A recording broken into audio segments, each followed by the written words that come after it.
Hey guys, it's Noah Bennett, founder of Against the Tide Media. And tonight is the night. Yes, this is the live stream with Nick Shakoour, who plays Zebedee. And fans will be joining in. Yes, that is right. We are bringing you guys in to chat with Nick. And let me introduce the guest, the host, right now.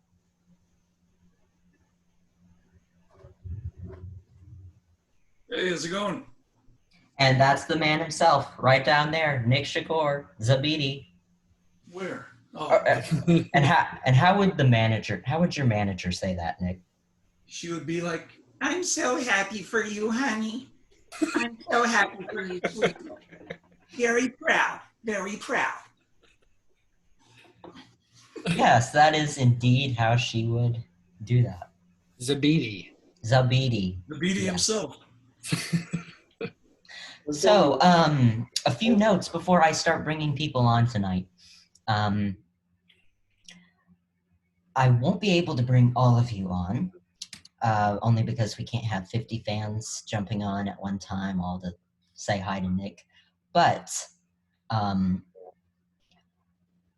I will try to bring as many of you on as possible, and if I can't get to you instantly, I will approve you after like maybe 2 fans have already gotten off, like not in the middle of people talking, so just hang in there if you haven't been approved yet, and we'll try to bring you on.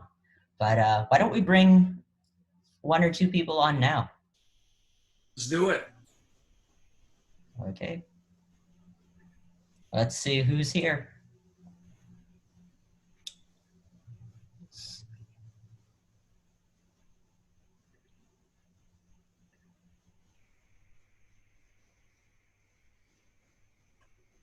Oh, it's Barb. Barb and Shelley. There's a few people. Barb and Shelley. Hey, Barb. Good evening. I'm not seeing myself, so is it me? We're not seeing you either, but hang in there. Oh, there we go. We got Barb and Shelley. What's up? Barb and Hey, Shelley. You're on Hey, here. Shelley. Okay. It's going to happen. It's going to happen. I feel it. I think Shelley's not, she doesn't realize her mic is muted. Oh. Okay. You doing good, Barb? I think Shelley's not, she doesn't realize her mic is muted. Ah. Oh. We're getting feedback, Noah. You doing good, Barb? Yeah, how are you? Oh. Shelley's not, she doesn't realize her mic is muted. Someone must have a Facebook tab open. How do we Check do you that? out. How are you? Is it Hey, me? Barb. Someone. Oh, I No, think it it is is. probably. I think it's me. Oh. Well, just Sorry. exit out the Facebook tab and you should be good. Oh, that's another note. Always make sure you exit out your Facebook tab before when you come on these meetings so we don't have the feedback problem. Facebook tab and you should be good. You can go back and watch the video and see yourself later.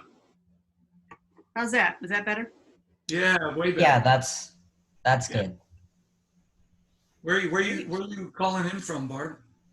I am in Columbus, Indiana. Wow, Columbus, Indiana. How's it like over there? It's beautiful. Oh, nice. Love it. It's right smack dab between. I'm going to go back to my headphones here. It's right. Louisville and Indianapolis. Wow, your headphone volume literally decreased your voice by like 9. Yeah, we can barely hear you. I changed back. Oh, okay. Oh yeah, now it sounds good. Now it sounds good. Yeah, that's good. Great. Where are you, Nick? Are you in California? Yeah, California. I'm up north near the Bay Area. You know, like San Francisco. Yeah. Yeah, I mean, I'm from Burlingame, is my hometown, so about an hour and a half away from there. Where's that? Where'd you say? Oh, I'm about an hour and a half away from Burlingame, which is where I used to live. That was like my hometown. Okay. Yeah. Yeah. What's up, Shelly? Hey, Nick. Yo. Am I? Oh, let's see. Shelly's our My amazing video. shuttle driver for The Chosen. And Shelley, Shelley. we heard so much about you. Yes, You are the heroine of the whole cast. Everybody just loves you. she's the heroine of the whole production. I love them. They're incredible. That's awesome. Did you say you were the, Well, Shelley, you're the we have driver? heard. I'm the van driver, yes. Wow, and that's why you're in a van right now? That is why I'm in a van right now. Where are you at, Shelly? You in Texas? I'm actually filming for CW's Walker right now. Nice. But Nick is one of my favorite people, so I wanted to stop by and tell y'all how incredible he is and how much we all love him on that show. Everything you see on TV about him is wonderful, but who he is in person is even better. Nice. Stop Well it. said, Shelly. Well said. Oh, thanks, Shelly. No, I mean Shelly's incredible. She's kind of our she's our driver / therapist on our way to set. And on our way to work. And it was really, really awesome getting to know her. She was the one that picked me up from the airport when I first flew in to do The Chosen, and I was so angry to be cast as a guy in his mid-50s. And What's wrong with that? there's nothing wrong with it, but there is something wrong when you're about 37 and you get Right. a 55-year-old. That's when there's something wrong with it. But anyway, I landed at the airport, and then I came outside, and I was so angry about so many other things too, because I was living in LA for a while, and I got jaded from LA, and I just ran into Shelly, and she's like, "Hey, how you doing?" And I was like, "Oh," and automatically I just felt at home and at ease. And she made the whole experience awesome. You know, when you meet somebody from the production, that first impression kind of sets the tone for how the rest of the whole thing is going to go. And so Shelly was an amazing representative of that. She was awesome.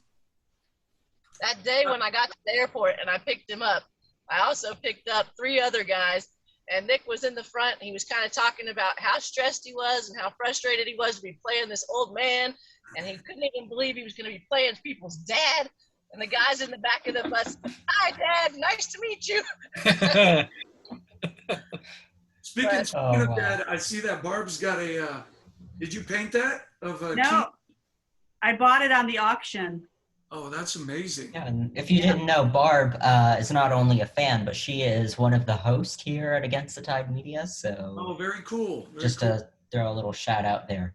Yeah, I have Big James that painting, and I have this puzzle, That is so Oh, cool. nice. That is really awesome. and then the personalized key in interview. That is so Oh, cool. Yeah. oh, that's Keaton- right. Yeah, Keaton's we- like a 1 in a million kind of guy. Yeah. That Have is you, true. have you heard from Kian at all?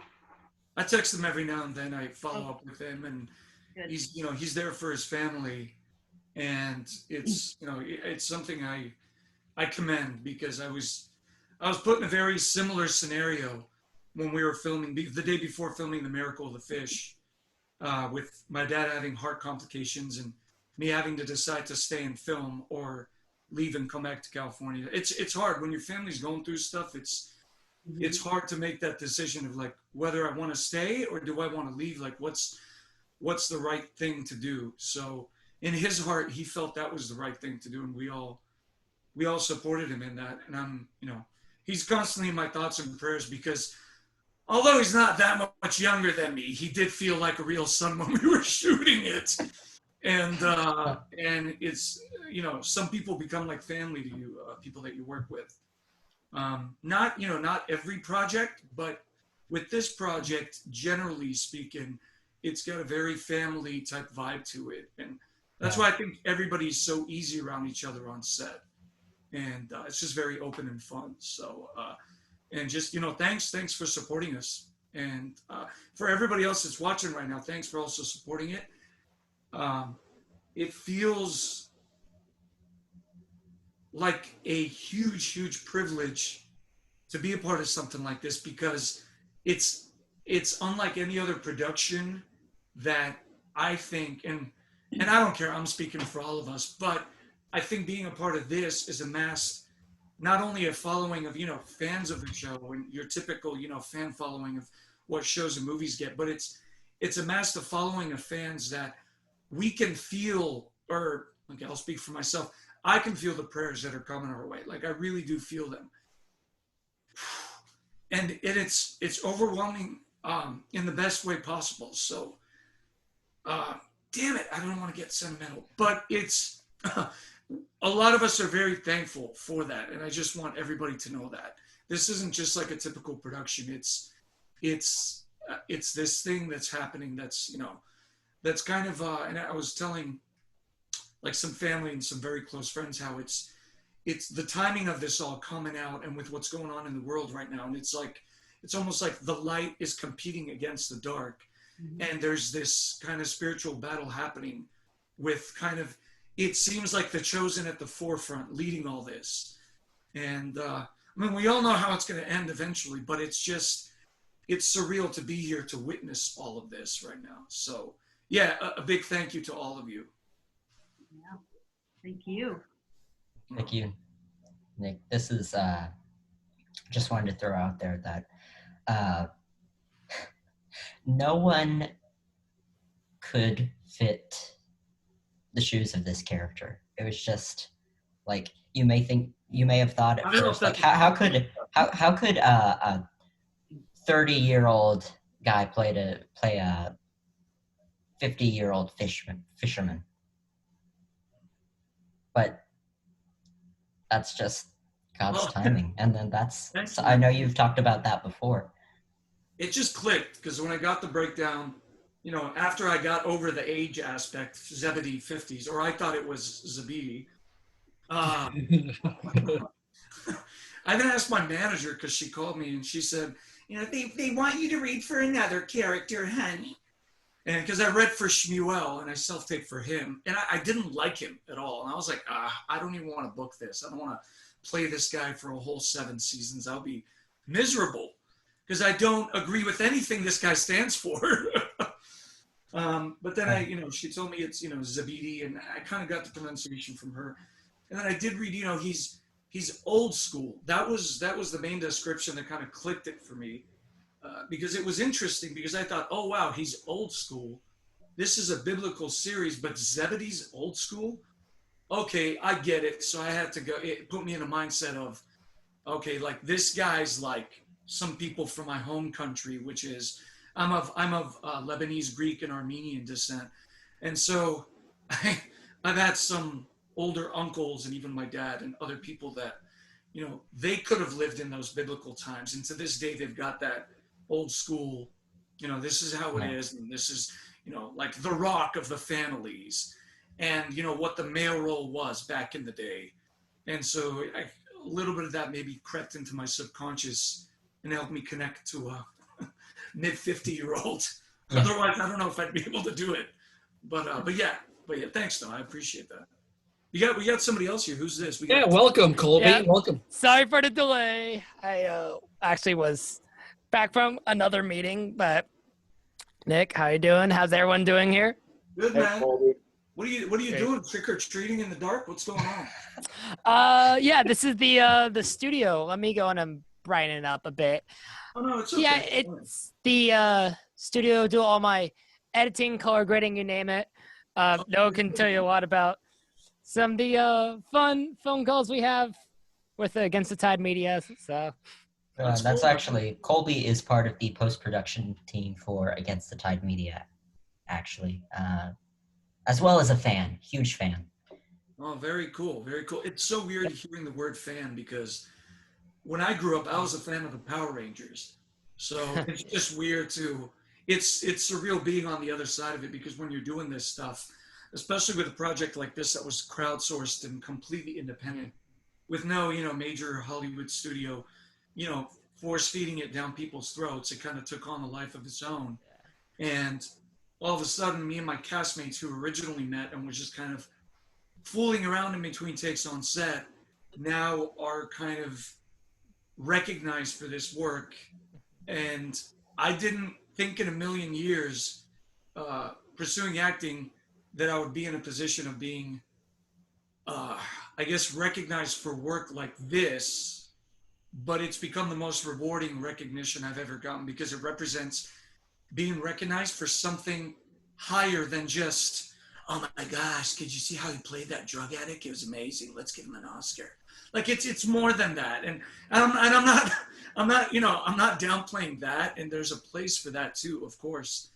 But I just, in my book, as far as getting recognition goes, for me, somebody that was about to walk away from God before booking this project, the recognition means more to me on a higher level than it would if it was just like an acting project, and it was like, hey Nick, you know, great job, man, like you did a great job in that character. But I'm seeing what it's doing to people and what it's doing to us when we are on set, at least some of us, and yeah, it's awesome. So thanks for all the hard work you do, man, like in your little haunted house that you're sitting there. It's great. Keeps me focused. Yeah. Oh, and I just thought I'd shout out this comment here. Judy Bennett says, Rick Astley apologizes for not being here. And yeah, we were going to bring Rick Astley on tonight, but he unfortunately had to bail out. So I listened to him the other day at the He gym. gave us up. he gave us up. Yes. He let us He's a down. liar. I hope Turned around and deserted us. if he comes to the feeding of a 5,000, that would be amazing. Because you know how they get singers to come and entertain people? Be like, you know, Rick Astley shows up out of nowhere and starts entertaining everybody. Yeah, just hear the song start playing, everyone looks around like, it's And happening. everybody's in biblical clothes, like doing this. Yeah. It would be great. It would be awesome. Were you there that day, Nick? Were you at? No, they flew me in. I wasn't there. Luckily, You might, it's funny. They flew me in 3 days before the polar storm hit. Wow, that's amazing. there's me somewhere in there. Oh, here's somebody I recognize. Well, it could be spam, so I mean, I'm going to take a chance and bring this person on, but we'll just see how it goes. I have a quick question for you, Nick, before I get off here. Oh, shit. So you're Lebanese, and I'm half Lebanese. Nice, nice. And I looked. Have you done your DNA or anything? You know what? I haven't. I've been curious about that because my mom is, as far as I know, my mom's Armenian and my dad is Lebanese and Greek. My grandfather was a Greek priest in Lebanon, and Do you know where? Do you know in Beirut? Oh, in And his parents were from Greece, the island of Greece. Okay. I've gotten a lot of things before. I've gotten Israeli. I've gotten Spanish. I've gotten Mexican. I'm sure I'm more than just these three things. Like I'm sure there's other percentages here and there because I'm like a buffet, a world buffet put into one. I never felt like one thing growing up. What's up? Like a golden corral. Yeah. My DNA or my list of family members. There's actually a Shakoour in there. Oh, no way. Yeah, but it's spelled differently. I think it's Shakour.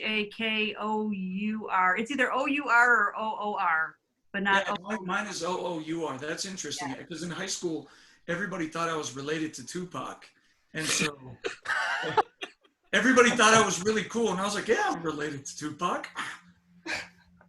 Yeah. So, But anyway. It was awesome because all the gang members were like, oh, yo, like this guy's cool. Like last name is Shakoour. And I never, like, they would come and say hi to me and people would freak out. And they thought I was cool. So they kind of let me be in peace in the school. So I see we have a new person joining us. Yeah, it's Giovanni. Who's Giovanni? I don't know. Giovanni, It's this guy. you're It's on. a cool guy. Yep. Hey! Seems familiar. Hey, how are you? It's Giovanni. But I can't hear you. Muted. We can't hear you, Giovanni. Without the mic. Come on, Giovanni, go. Come on, we need to hear you. Come on, hurry up with your nice looking new haircut. Come on. Oh. Where'd he after go? this. Maybe we shunned him away. He didn't. I think we Yeah, heard Noah, him. you scared him. All right, come back. think You we don't heard have to him. talk. We'll just look at you. Okay, looks like What state are you in? yeah. We'll just Yeah, just pull up a picture of him. Hey, yeah. Mike. Yeah, Hey. there we go. Giovanni. Come stai? Oh yes, Anthony is Italian, so we're just gonna go How is Italian wild here. Much better. We hear you Much now. better. Much better. awesome. I had my headphones in, and for some reason it wasn't working. So Yeah, take it from Barb. Headphones don't work well. apparently not. Apparently Modern not. technology. How you doing, bro? Good, brother. It's good to see you. I like the way you got the beard and everything going. Like a human being, right? As opposed to. I've never seen it like this before. It looks really Like a good. human being. My hair's actually done.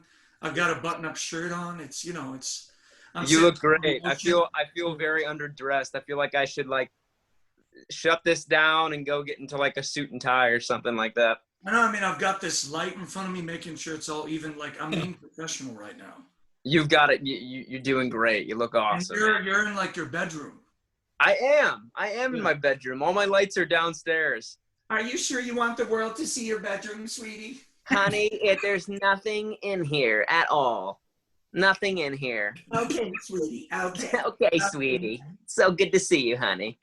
Don't worry, I'll get you an audition soon. It's been 7 months, but I'll get you. Oh man. How you doing, man? I'm doing good, man. I'm, living each day, taking each day as it comes like everybody else in the world and, trying to keep it positive and all that stuff. And I gotcha.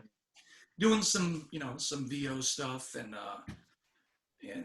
Staying busy doing that. Working most of the stuff from home, like doing most of the stuff from home and sketching and drawing and living life. You guys good out there in Michigan? We're doing good, man. Me and the family are great. It's been awesome just spending time with them. But I miss you, man. I miss you. It's been a while, obviously, since we started shooting that we've all been together. So no, it's really weird that you say that, man, because I don't miss you at all. Like you know what? That's fine. Not many people do. So join the I party. miss you too, bro. I miss you too. Thanks. I'm just gonna go cry myself to sleep For tonight. I everybody's appreciate information, that. this is what everybody has to deal with on the set with me. Like this is what they have to tolerate. And I think God put me in all these people's lives just to make it a little bit more difficult than it has to be. Our lives would not be anywhere close to as interesting as they are without you, though. I can guarantee that. No, Hey Jim, Nick, awesome. Nick, we got a question from Yeah. Donna Bennett, my mom. Nick, will you do Tigger? Oh yeah. The wonderful thing about Tiggers is Tigger the wonderful things. Their tops are made out of rubber. Their bottoms are made out of spring. They're bouncy, bouncy, bouncy, bouncy, fun, fun, fun, fun, fun. But the most wonderful thing about Tiggers is that I'm the only one. That's so great. So great. That was on par, yeah. That was on par, right? It wasn't exactly, I was on the spot. I didn't see No, that. no, that's amazing. No, I'm just kidding. Oh, but I forgot to give that note to Anthony and Darren. If you are looking at the comments for the live chat, feel free to shout out any questions you may see. Oh, and also, moderator, could you pin the Zoom link in the comment section so that more people will see it? Because in case you're just jumping on here, fans can join the meeting and get to chat with Nick. Or I'm sorry. which side is he on? Somewhere within the Brady Bunch. Yeah. Like, Oh, but we got new fans on here. Awesome. We have Megan. Hi, Is Megan. this Welcome, when Megan. we speak? I've been quiet because I wasn't sure hey, when to. It's time. Welcome aboard. Megan. Hi, how are you guys? Good. How you doing? Pretty good. Pretty good. Where you at? What city? What state? I am in New Jersey right now. New Jersey. Okay. New Jersey, yeah. We just dealt with all the flooding and the remnants I of heard Ida about this that. past week. That's terrible. I heard about that. It's terrible. I'm sorry about that. Yeah. Thank you. I appreciate that. My street fared out miraculously well, but if you turned off my road and went 100 yards down, there were abandoned cars. I think the intersection flooded. It was insane. I didn't even like, I was telling Anthony earlier before the live stream, I didn't even know, and that's just my own ignorance, but I didn't even think New York gets floods. Like, I didn't think that was a thing. So that's They do. Earlier. They do. Yeah. I was in college, actually not too far from New York City when Sandy hit, and that was a nightmare. Man, I got to be more connected with the world as far as that stuff goes. But yeah, I'm just, yeah, my thoughts are, you know, they're genuinely out there for everybody there. It's been a lot of floods going on, a lot of crazy stuff. And then over here, we've got, just get a stick with a s'more and make it anywhere because fire's everywhere. So you just kind of, we get the fires going on here too. So yeah, great going on. But thanks for coming on and chatting with a complete stranger like me. It's great. I should be saying the same. Oh my gosh. Oh no. Actually, You and Giovanni are not strangers to us. We're strangers to you. that is very true. Not anymore. Not anymore. Hi, Tara. Just give it a minute. Yeah. Hey, Anthony. We've Good got to see you. We've got Tara and Barb here. Tara. Time for a little talking back. Yeah. Tara. You survived what? What does it say? You survived. Oh, I survived Sermon on the Mount. I'm sorry, I wasn't there to feel the pain of that. Oh, still a little frozen. You know, it's funny. Well, it's not funny because all the other actors, they told me how much terrible they had it because they flew me out before the polar storm happened. And then they flew me back to do the Sermon on the Mount in the beginning of March, or by March 8th. And when I walked on the set and it was just sunny and warm, and I knew how badly the cast had it, so I just walked around being extra loud going, gosh, guys, I don't need all these warm clothes. It's so hot and beautiful today. What a beautiful day to shoot Sermon on the Mount. Just in time. Right, guys? Right? Well, it was beautiful It just was- the day before that. Yeah. I mean, I was, like Giovanni was telling me, and the cast was, I mean, I was there when it was really cold. And they would be going to set, and I'd still be in my hotel. I would be in the hotel lobby just hanging out, and I just got so bored that I just went into the hotel lobby just to, like, talk to anybody that was there. And the cast would come back all like, it's so cold out there. And I was like, yeah. And I wanted to get up and get breakfast. And then there was a bunch of, the fans of the show that came to be the extras in the background. They were all in the hotel lobby eating breakfast. And I was going to go get breakfast. They said, oh, you can't go out. There's black ice. And I was like, oh, that's fine. I'll drive a block. And they're like, Nick, you do know that your car is going to swerve, right? And I walked outside the hotel. And my left leg slipped a little bit, and I almost ate it on my back.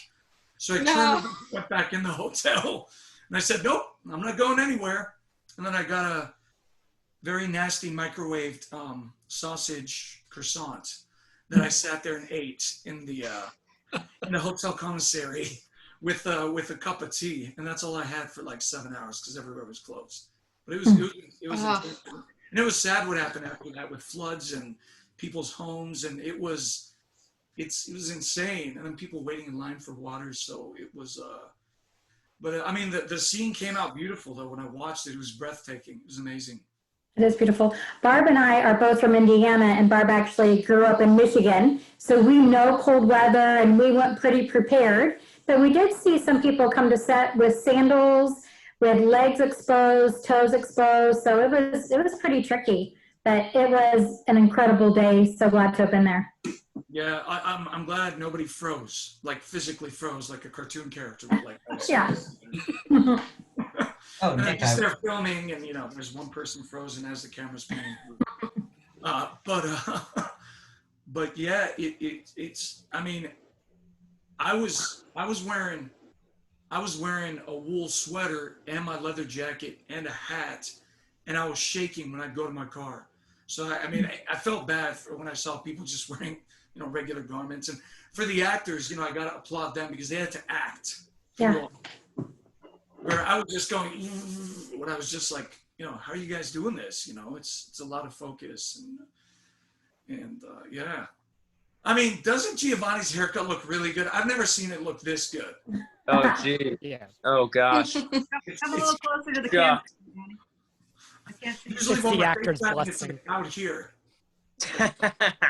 Give it a few more months. It'll be crazy like usual. So, Looking good, Giovanni. Darren, likewise. Good to see you, buddy. Good to see you. We got Tammy Hand. We have Tammy coming on. Hi, Tammy. Welcome, Tammy. Hello, Tammy. She's still loading in. I see it.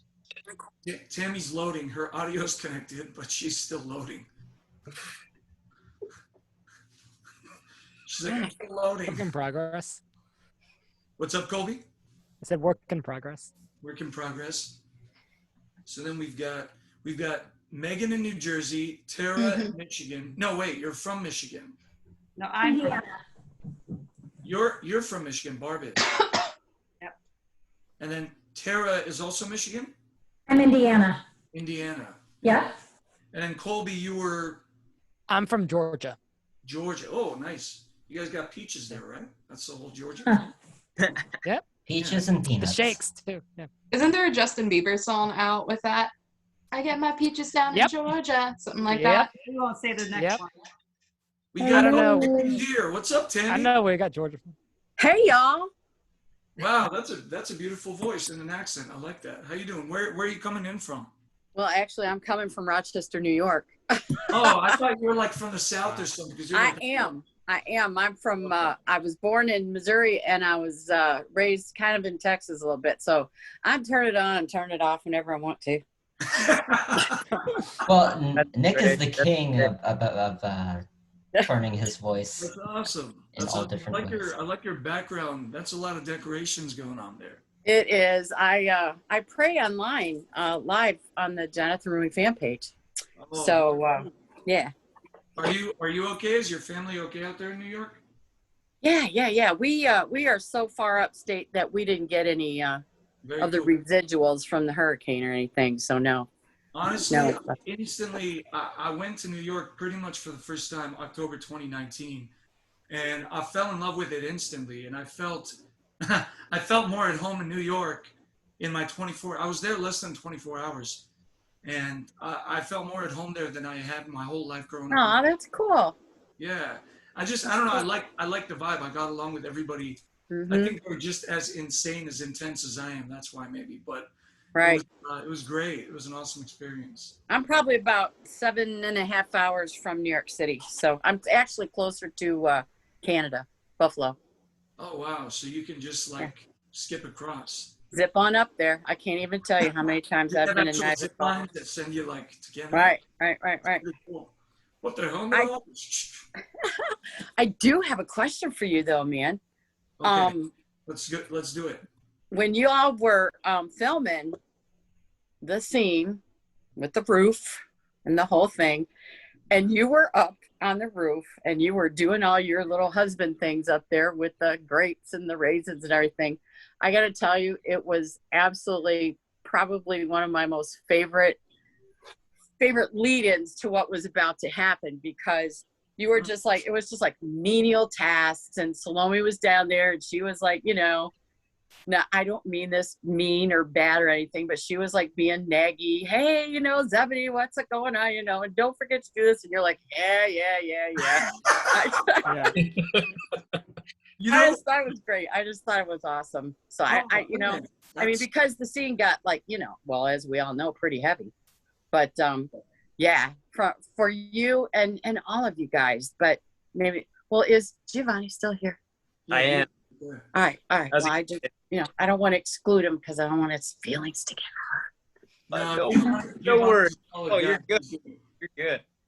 No, it's just like how you guys can just go from one thing to the next. It's just like instantaneously, and it's just amazing. And you guys are awesome. Thank you. And the thing that happens, what's really, really fun about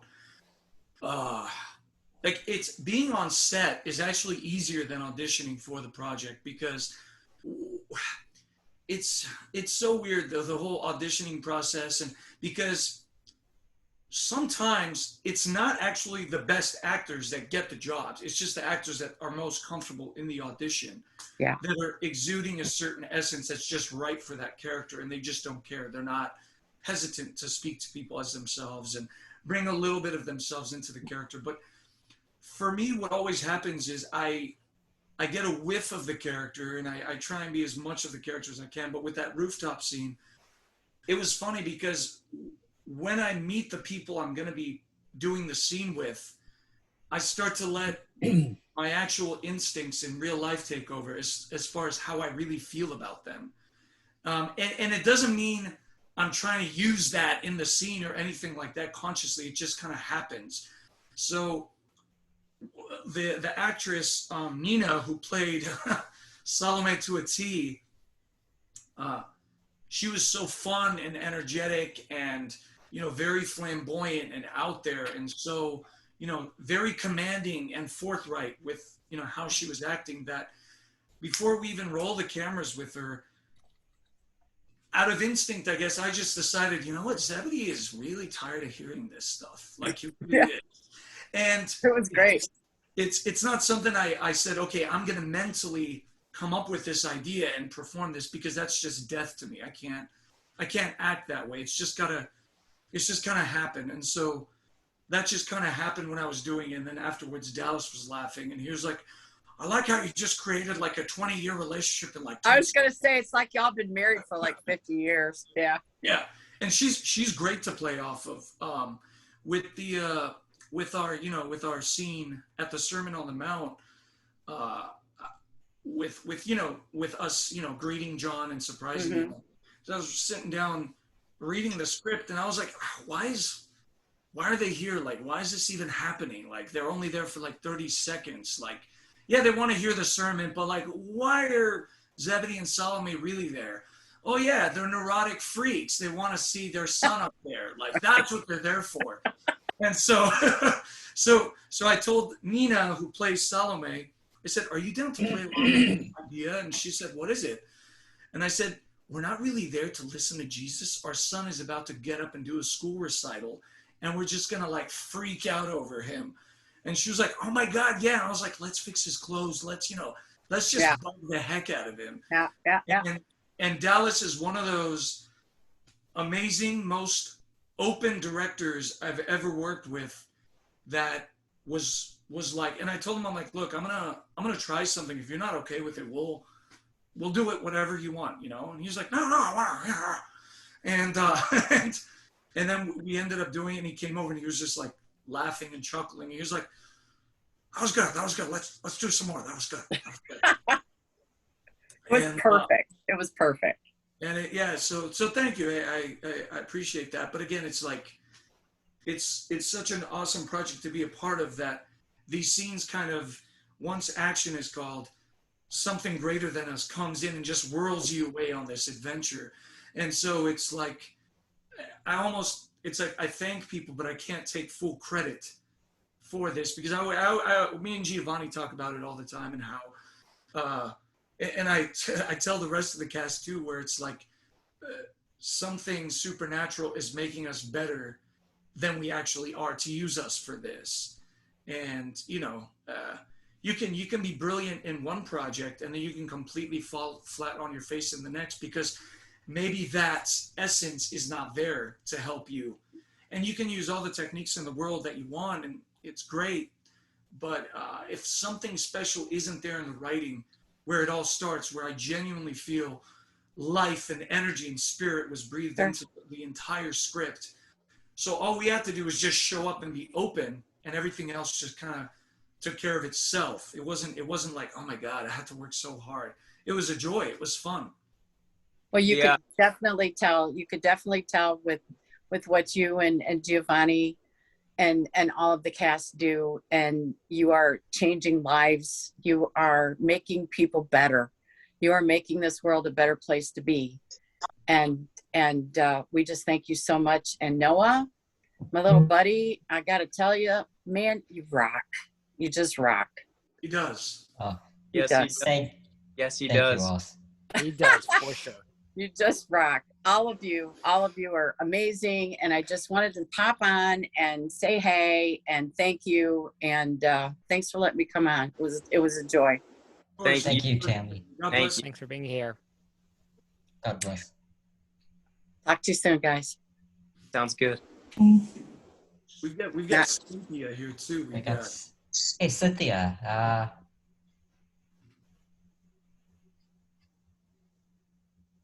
Looks like Cynthia isn't ready. Know Or... themselves to know that I'm not that parent. Literally, Yeah, Cynthia's talking to somebody. We've got audio. Maybe Cynthia's here by accident or something. Hi. Uh-oh. Hello? Hey, Cynthia.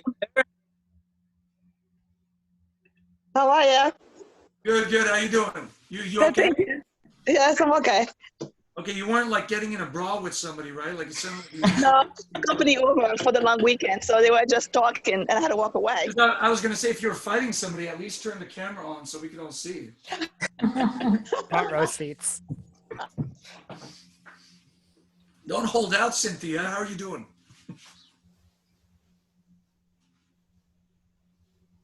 Oh, might have lost audio. It's okay. Do you want to get somebody else on until Cynthia comes back?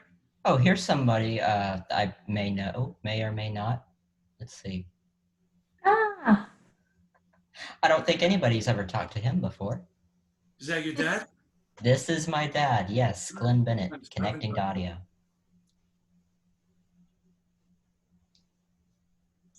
Man of the hour. We're gonna give like a big intro.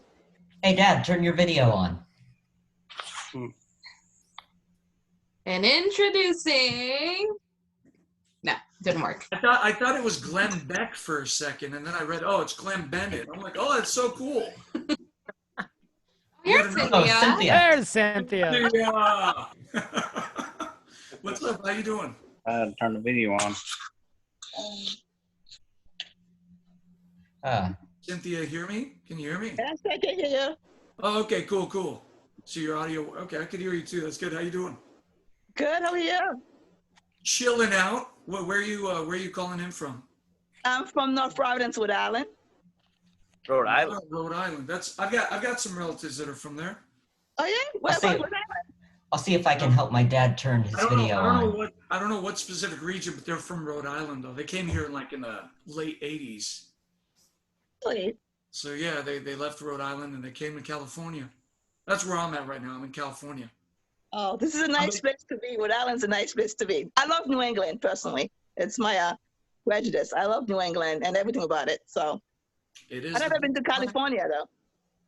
I mean, the Bay Area, we've got some clam chowder that might rival your clam chowders. mm.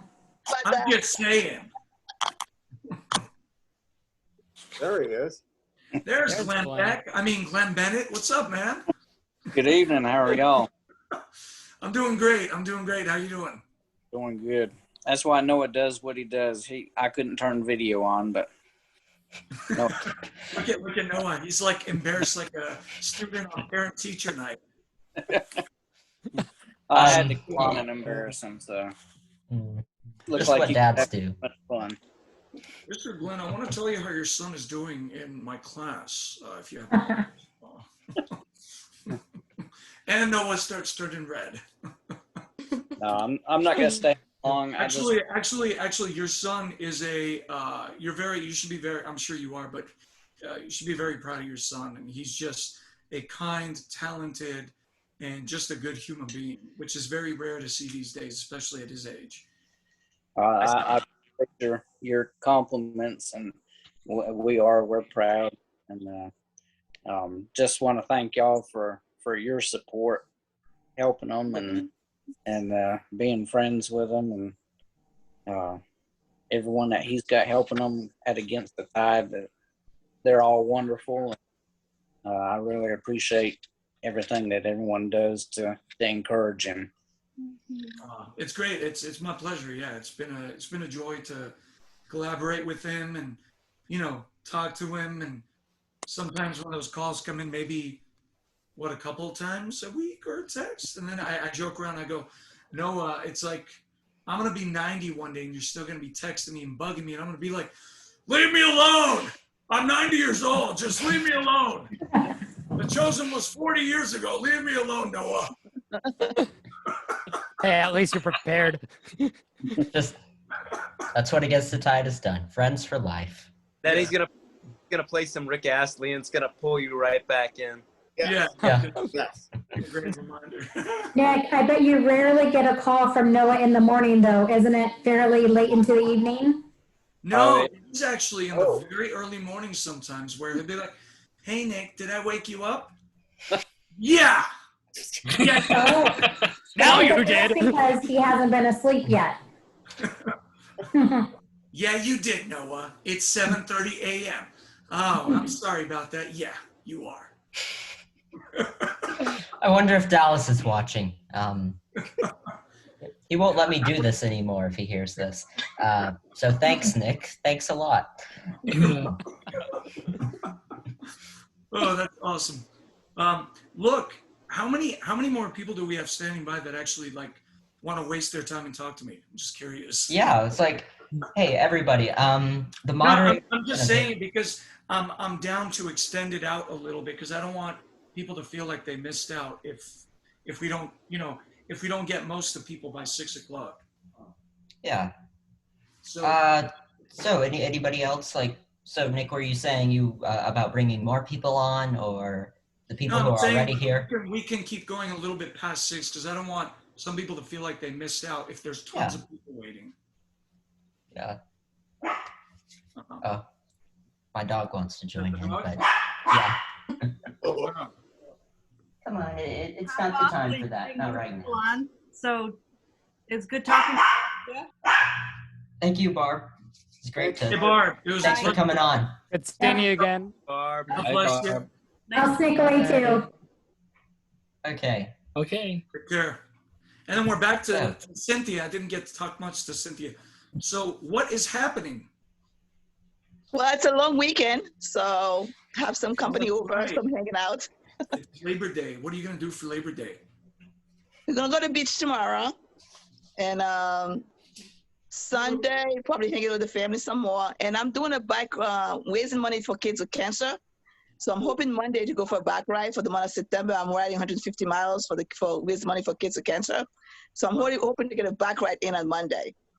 So. Well, I'm going to send out some thoughts and prayers to you, and to that cause. It's gross. My cousin, she passed away of breast cancer about 7 years ago, and she was only in her early 40s back then. She was just a beautiful, beautiful human being, and that's awesome that you're doing that. And there's no like winner, right? It's just kind of like everybody just rides. Yeah, you can do on your own. Like they gave you like you can get apps where you kind of like monitor what you're doing and send it to them, and then the money goes directly to them because they can do it to a link. And I did it last year, and I'm doing it again this year for kids. So I like to bike ride. So for me, it's a pleasure to bike ride for such a great cause. So I don't mind doing it. So this is a place that takes all the money that's donated and gives it to the research? Yes, pretty much. And they show you kids that the money benefits to that in treatment right now, and they're doing research to kind of better them. So it's a good cause. I don't have any children per se, but I'm like, if I had a child and something like that happened to them, I would love some research towards it. So it's a great cause. I usually do different things for cause every year, and that's one cause I took on last year and into this year. So if they have a website, why don't you just say it now, and then maybe people can go and just see if they're interested in helping out with that. You know what? That's a good thing. It's called the Great Cycle Challenge. It's going to it's the treatment center for kids, and then actually my picture is on I don't know if it's there still, was on Times Square, New York City. For those who want to see the pictures, they have all the riders across the United States. Everyone who bikes, they doing it every year. And so they have other riders. You could do it within your state where you could ride other people, or you could do it on your own. I'm doing it on my own individually and sending my scores every time to them and monitor how much I'm doing. I'm doing 150 miles for September. Some people do more than that. I just don't have the time to do more than that. But You know what? After that much bike riding, what I would do is, what I did was once I went hiking on this mountain near Pasadena called Mount Baldy, which was very frightening because the guys I went with were pro climbers and they didn't tell me they were going off trail until I got there. And I showed up in my soccer shoes and my sweatpants and a sweatshirt. And we were up the hill in snow. It was scary. But after that, I must have burned about 3,000 calories. It was 7,500 feet high. Wow. And then afterwards, I went to a restaurant and had a double bacon cheeseburger with French fries and a Caesar salad and an ice cream sundae. Now we're So, talking. so you should go do that after your bike ride because you're going to deserve that. Yes, I usually, it depending on the day, I can do like a 30-mile ride for the day or 15, depending, because I work 2 jobs. And so it depends exactly. I try to squeeze as much, and I do it live when I do it. I do a live record. I'm doing this. Here's the link. Donate if you can. And so people know I'm doing this. And so I can get supported. I'm doing this not for me, for kids. So I usually do it live every time I go out there and ride my bike. So people remind, don't forget, for the month of September, you have the whole month to donate. And it's a great cause. So it's national-wide, that everyone national-wide doing this at the same time. So And say the website one more time. What was it? it's a Great Cycle Challenge. Oh, Great Cycle Challenge. Okay. Challenge. Yes. And you could donate to the website, you know what I mean? And and if did you it want to donate to me, .com? let me know. If you want to donate to me, let me know. I'm on Instagram. You can always. I don't have any social media, but that's good for other people to know, though. Yes, I'm on Instagram at Joyful1012. And so if you go on my Instagram, I'm very public. So Joyful1012, you'll find a picture of me actually on Times Square, and there's a link there. You could donate to that link if you want to donate for that. So if you want to. Okay. So, but just to let people know. That's cool. Thank you so much. Cool that we got to know about that. Good. It was nice chatting with you, Cynthia. Thank you. Thank you so much. I just want to say amazing. hi to Giovanni. Hi, everyone. Hey, Cynthia. Hi, Cynthia. Yeah, okay, I'm gonna sign out to let you guys finish, but thank you so much for talking to me, Nick, and I hope to see you more of your live and hear more about The Chosen. A big fan, and I hope to see more. Yeah, it was a pleasure. It was a pleasure. Have an awesome Thanks for week. joining us. Thank you. Bye, everyone. Bye. 150 Bye. miles. Wow, that's a lot of bike riding. Miles, man. Yes, it is. Yes, it is. It's a lot. Yes. Crazy. Okay. Well, how far do you normally ride your bike on an average? I've always done for causes. The last time I did, the biggest I've done was for leukemia. We did 100 miles in one day over 4 states Wow. for leukemia. And that was a lot of training. We had a coach, we had to train for months. I did also for 150 in 2 days for MS. And that was like, you get there, do 75 one day, get there, sleep, come back next day, travel back, 75s. I've done that. The biggest one was leukemia. It was such a challenge because we had to raise money, about $1,000 for that cause. And if you didn't raise that money, you had to pay for it. If you, let's just say you had 200, you had to pay out of your own pocket. So we did like all kind of fundraising, from like washing cars, being at different stores, asking for money, and people would come and tell us their stories, because cancer touches everyone, no matter across whatever, whether you're poor or rich or whatever you are, it touches people. And sometimes we'll be here asking for money, people come in and talk to us about their own situation. And I felt emotionally, I was taking a deep, a lot emotionally, because we were doing that, you know, and so now I'm doing for the kids now. So it's for the kids. And then I don't have to do that much emotional involvement now. I go there, send you pictures of the kids you're impacting, ton of pictures to my email, but I don't really get to see them face to face. So I ride the bikes to ID. I raise the money for them every year. I used to also do for kids in a risk of being placed out of their home, and to collect money for them too. But this last 2 years, it's been about, and the last one I did for kids, it was for Rodman Rides. That's one that's centered in Massachusetts, Foxborough. And the guy died like 2 years ago, just before COVID. And then for those, I will ride like 50 miles a day. That's the most I've done. And with a different group of people, for kids in group home and foster home, for them to have different kind of lifestyle. If they were at home, they could have, they didn't have. But the last 2 years is big since COVID. It's been for kids with cancer. So you must be in great shape. I try to. I dance. I go to the gym. I bike ride. Wow. I play tennis. Like, I do a lot of different activities. I hike, like you said too. I do love hiking, and I do different things to keep in shape. And that's one of the things that I love to do, and is biking. So, and I have a professional bike. I have the heels that you stick glued to your pedals, and you keep riding. That's better. That's better riding actually, and it helps you with the circulation and all that stuff. I'm gonna get you still get pain. You still get leg cramp in the legs. I mean, you have to get the right gear. A lot of stuff happens when you're doing it. Mentally, you gotta say to yourself, "I'm doing this for a cause." It's one thing I say I'm gonna go for a joy ride and do whatever I want, but when you're doing something for a cause, you committed to it. You gotta do it no matter what. Whether it's raining, whether you're tired, you gotta do it. You just gotta do it. It's a commitment. So, so that's it. I've been trying to get in shape. My doctor told me to walk 5 miles a day for 2 weeks just to get started. I was committed. I called him back 2 weeks later. I said, Doc, I'm 70 miles from my house.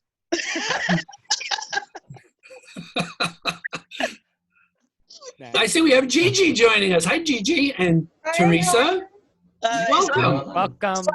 So you can talk to Gigi now. But if you want to donate, Instagram joyful 1012, and that's joyful 1012, and you can find the post about my posting, and you can do it if you can. That'll be nice.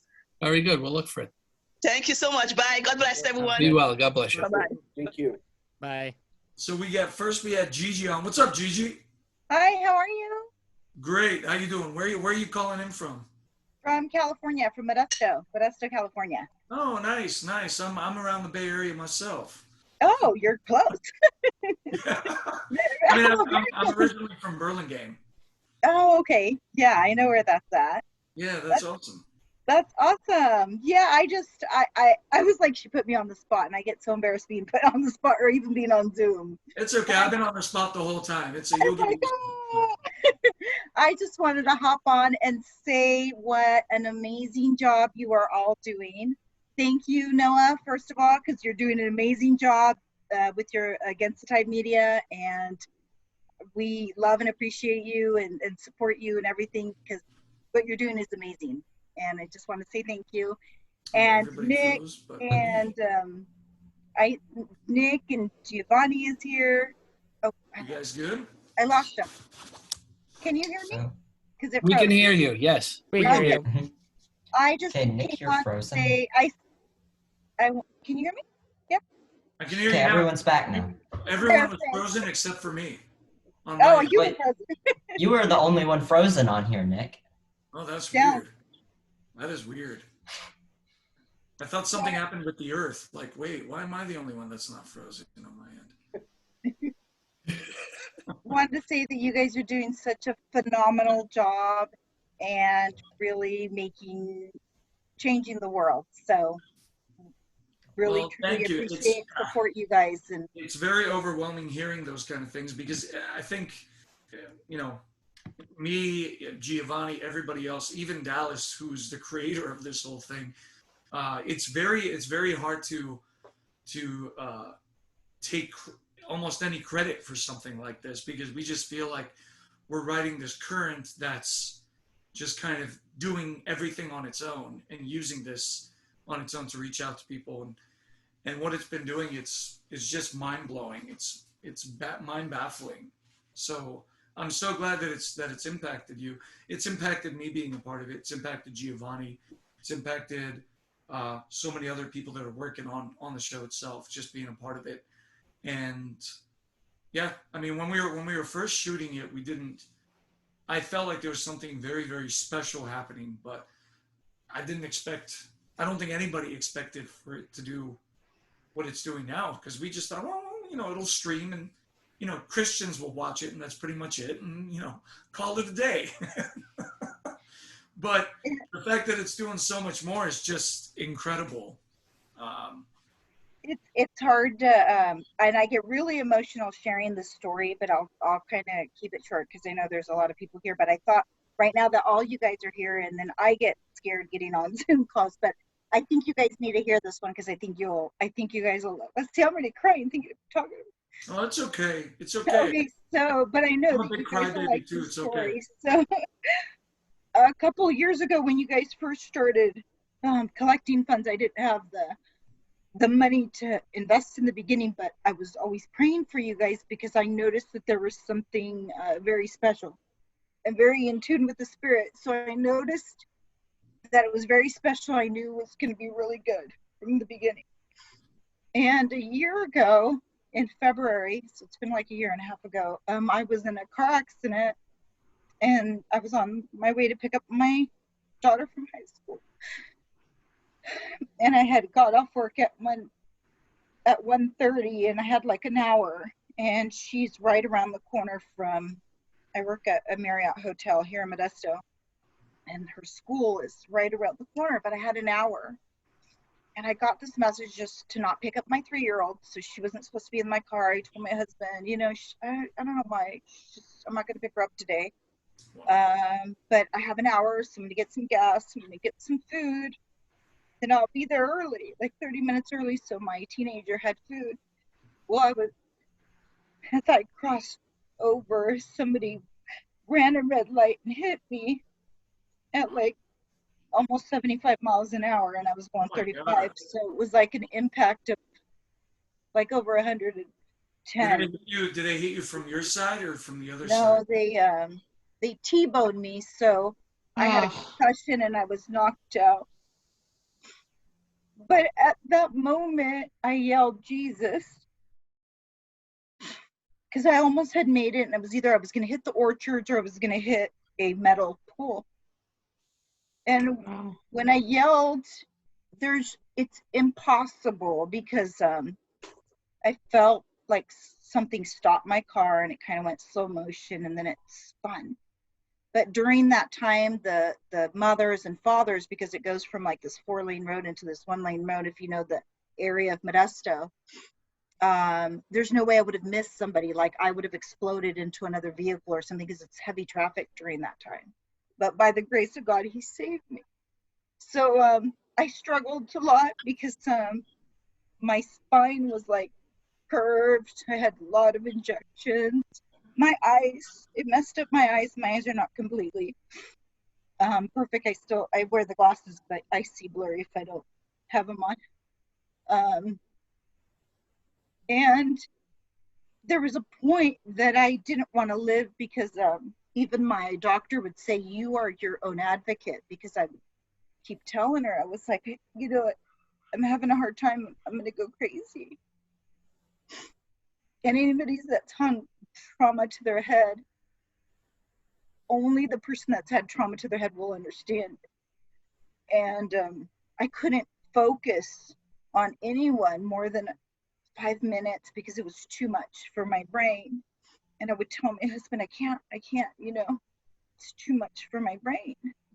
That there was a point in my time that I didn't want to live, and I was yelling at God, saying, I don't want to be here. Why did you save me? There's no reason for me to be here. You know, my daughters were 3, 5, my teenagers, she was 15 and 13.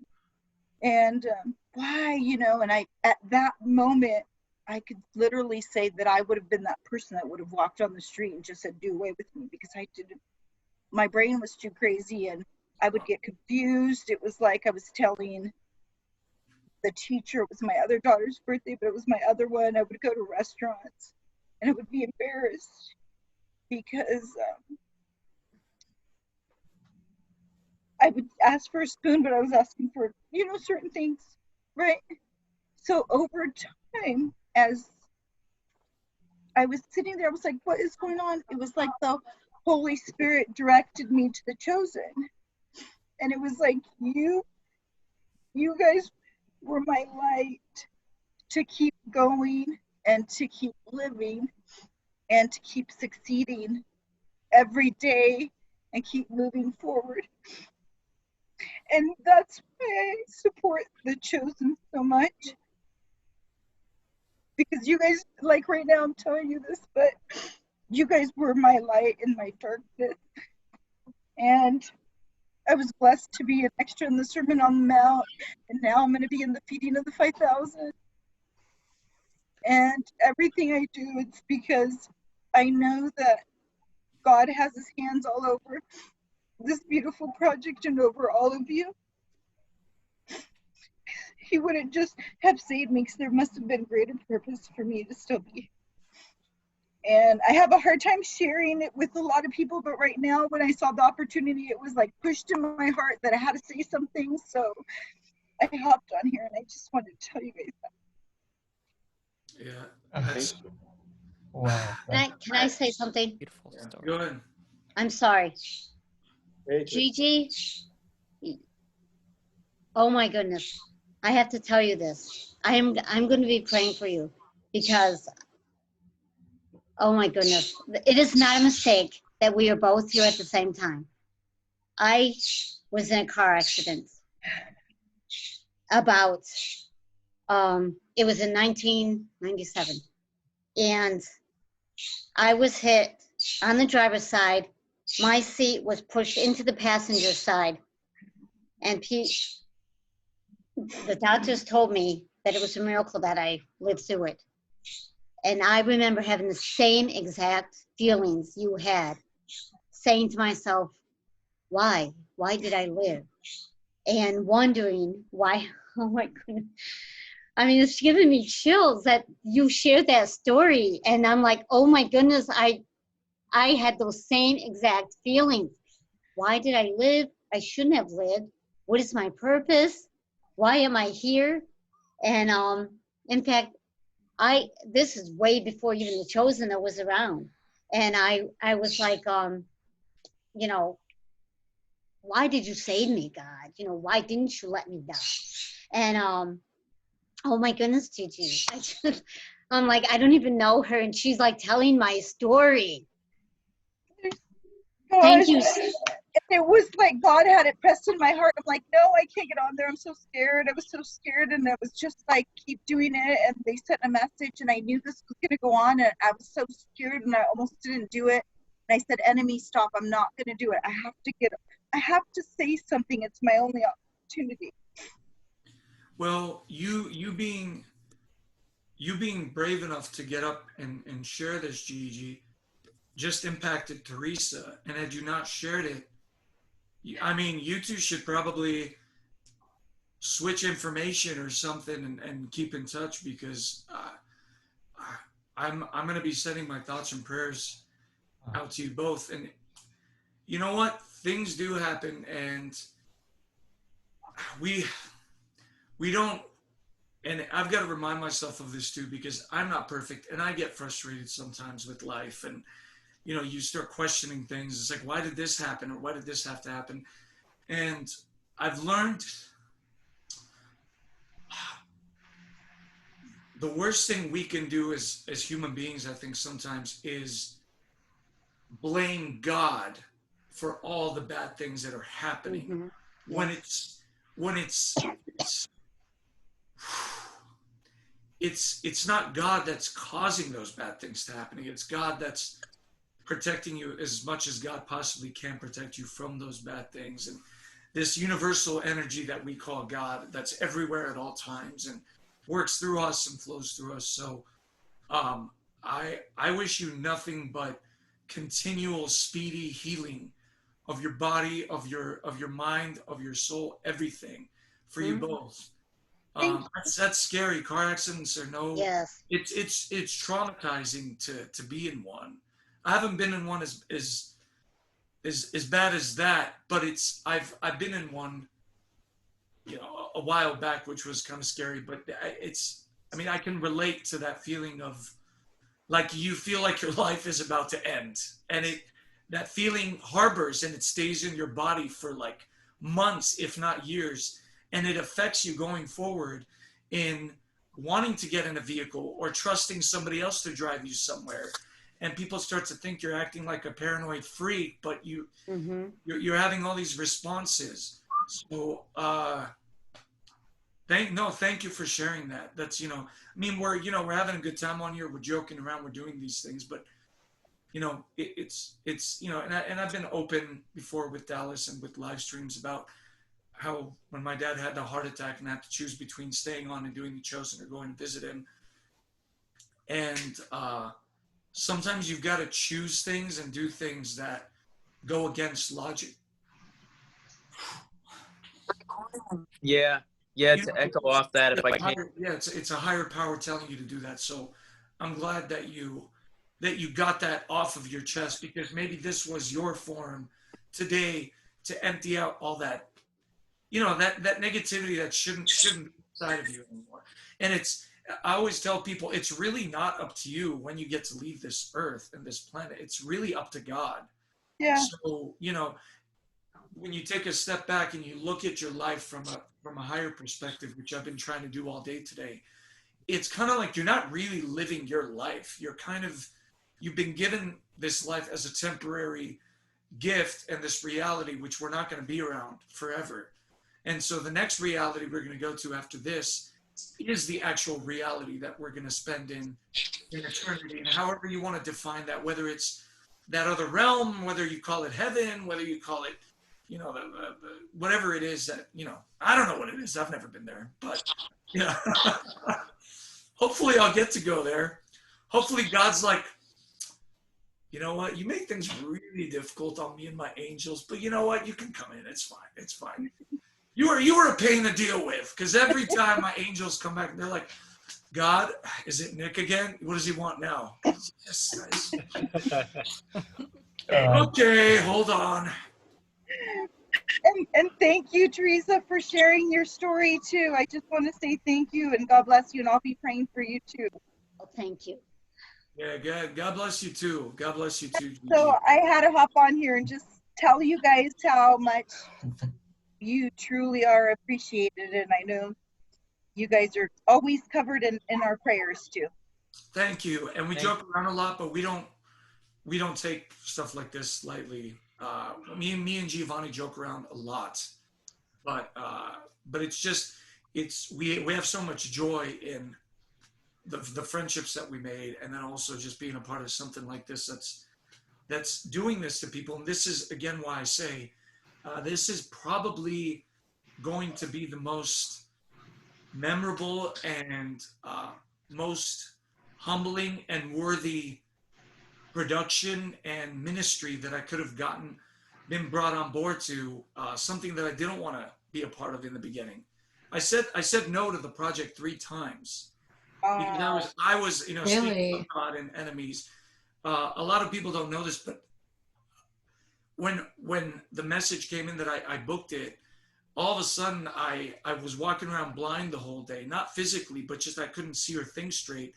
And I literally had 4 to 5 voices show up swirling around me saying, don't take it. It's a waste of time. This is going to be garbage.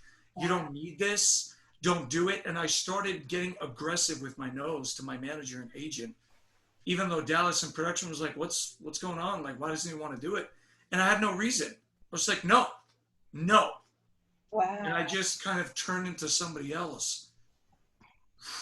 Wow. So you never know. Yeah, that's what you were saying earlier, which was, you know, that voice was telling you not to do it, but you followed what God was, you know, saying to your heart. Yes, to do it. And that's exactly it. I'm so glad that you listen, because man, you are doing phenomenal work, and I can't wait to see more of your work. Well, thank you. Really, that means a lot. Thank you. And God bless you and your entire family. And next time you're driving, may there be like this invisible force field around you where even if a cow comes at your car, it's just going to bounce off your and everybody's going to be like, is that cow blind? What's going on? The cow jumped over the moon. Yeah. Thank you. Well, we have Dawn. Hi, Dawn. Hi. Dawn.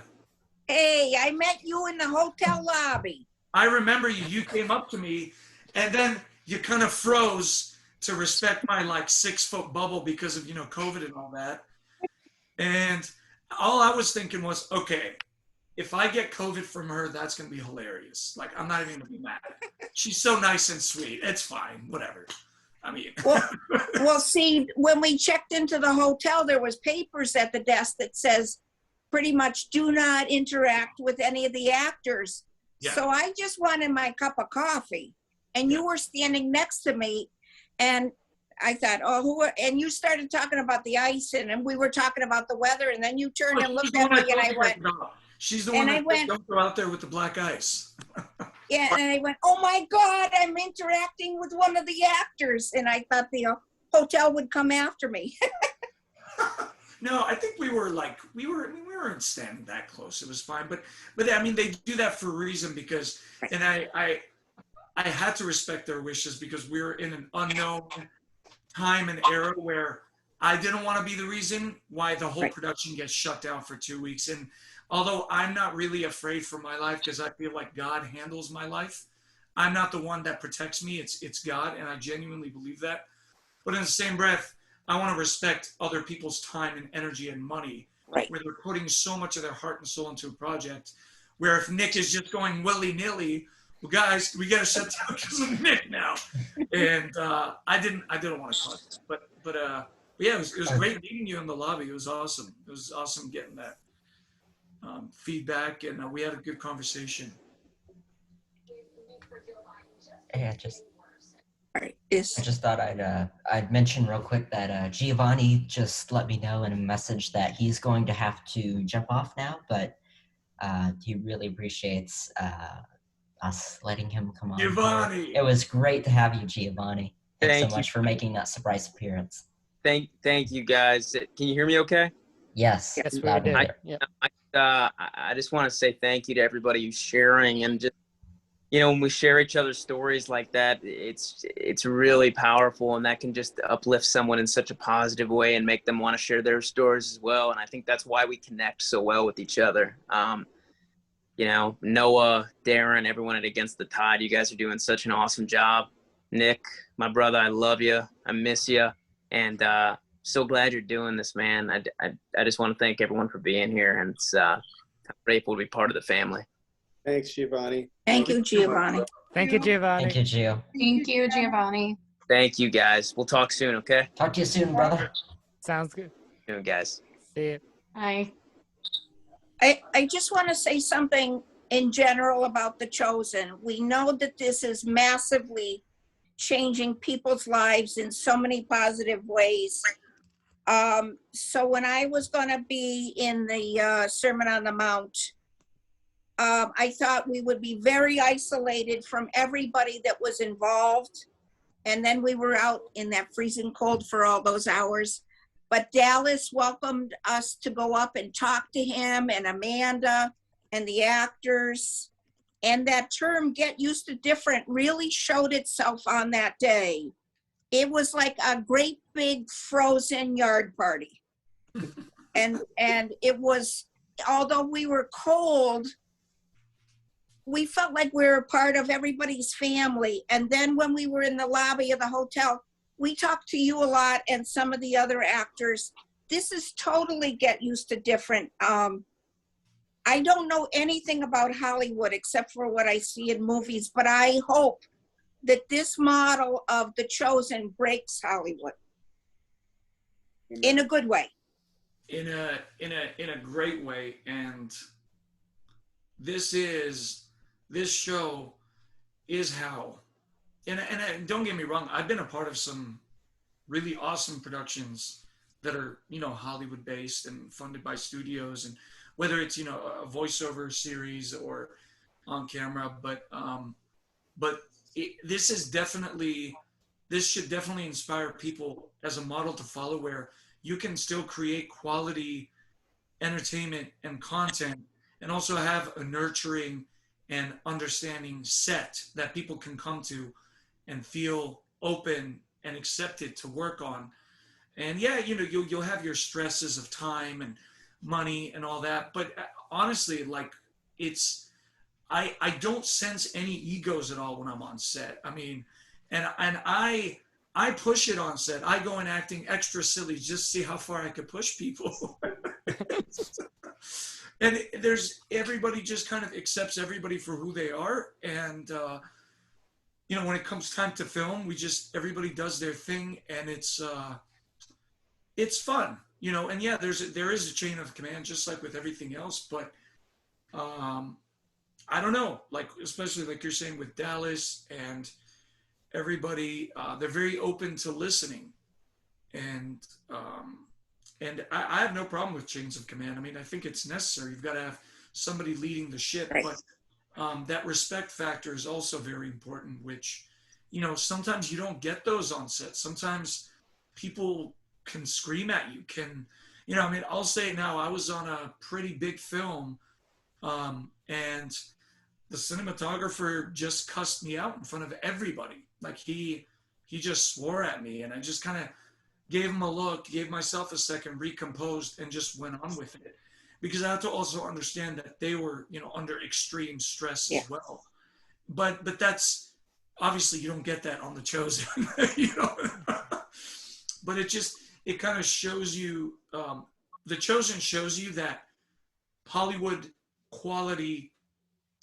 I mean, honestly, I'd say this show surpasses a lot of Hollywood projects right now. But it definitely does. It does.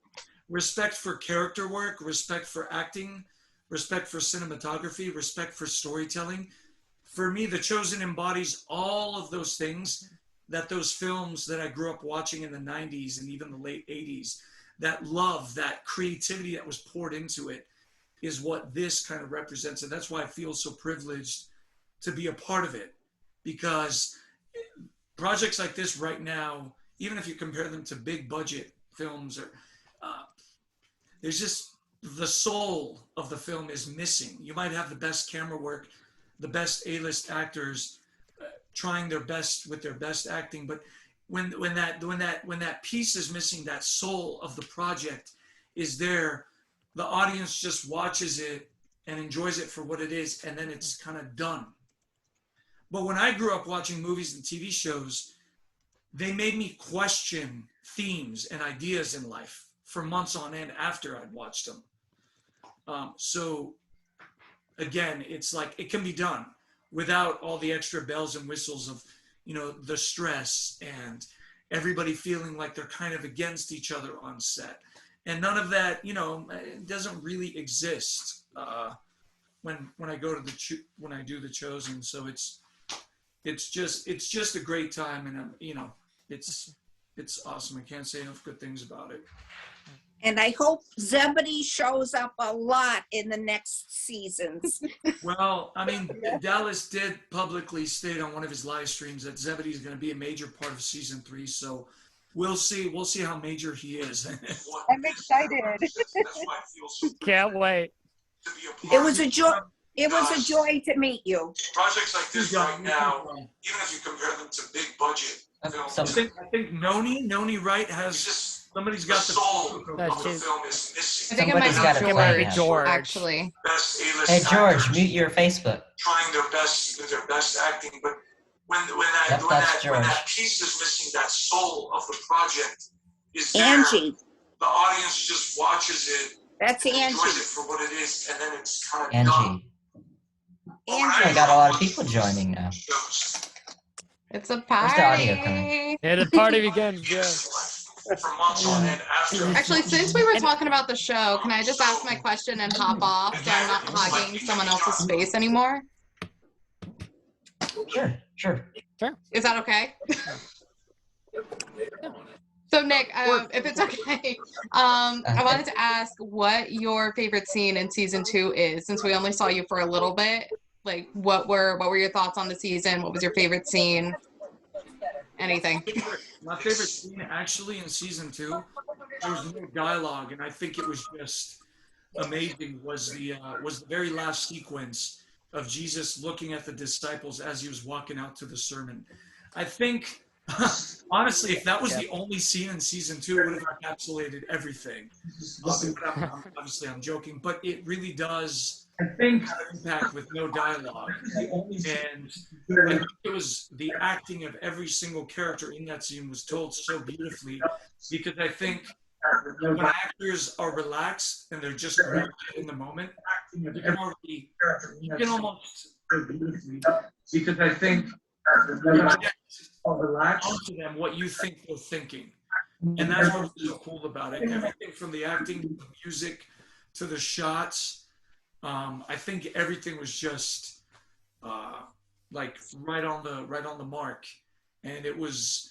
I think it was so clever to end season 2 before they even started the Sermon on the Mount, because technically, the way they did the Sermon on the Mount, I thought was brilliant in that he personalized it towards each disciple, and that was enough for you to understand what the Sermon on the Mount, and for me anyway, it was just done in such a different way that it blew my mind the way they decided. for you to understand what was for me. That was my favorite scene. Anyway, it was just done in such a different way. Absolutely, yeah. And I think props we're to, getting it's an sad Giovanni's not here. I was gonna say props to all the actors for staying so just zoned in like the, what was it, 10-degree weather down there? Something like that? Yeah, I was gonna say props to all the actors for staying so just zoned in like. Hey, I think there's an echo coming from someone. Hey, Yeah. I think Angie has like a Facebook tab pulled up or something. It's Angie. Yeah. Okay. Oh, Shelly Smith is back. Shelly. So we had Noni next. She was on next. We haven't talked to her yet. What's up? Hey, how are you? Good. How you doing? Doing good. Chilling at home on a Friday night, living mom life. Oh, and I've got to give a shout out. Oh, yeah.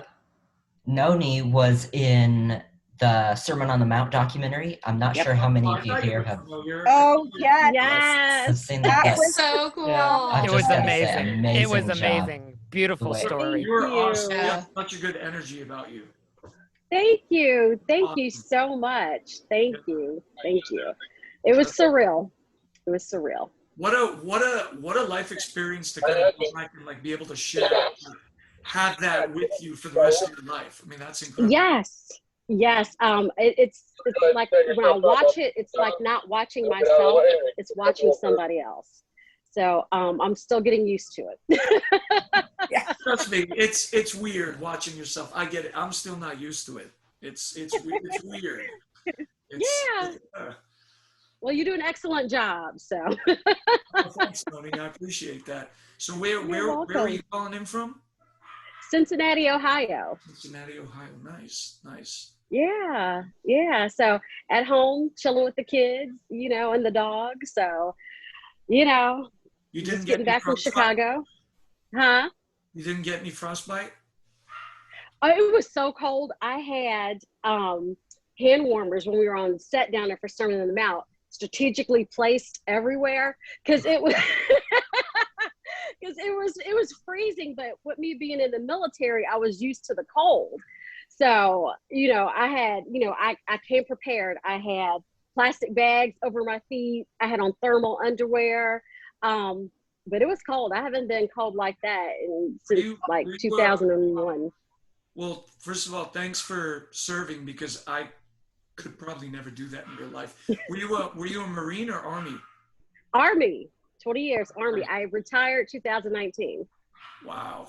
The closest experience I've had to that was this documentary style feature film that I accidentally got cast in while I was helping read an actress for the film.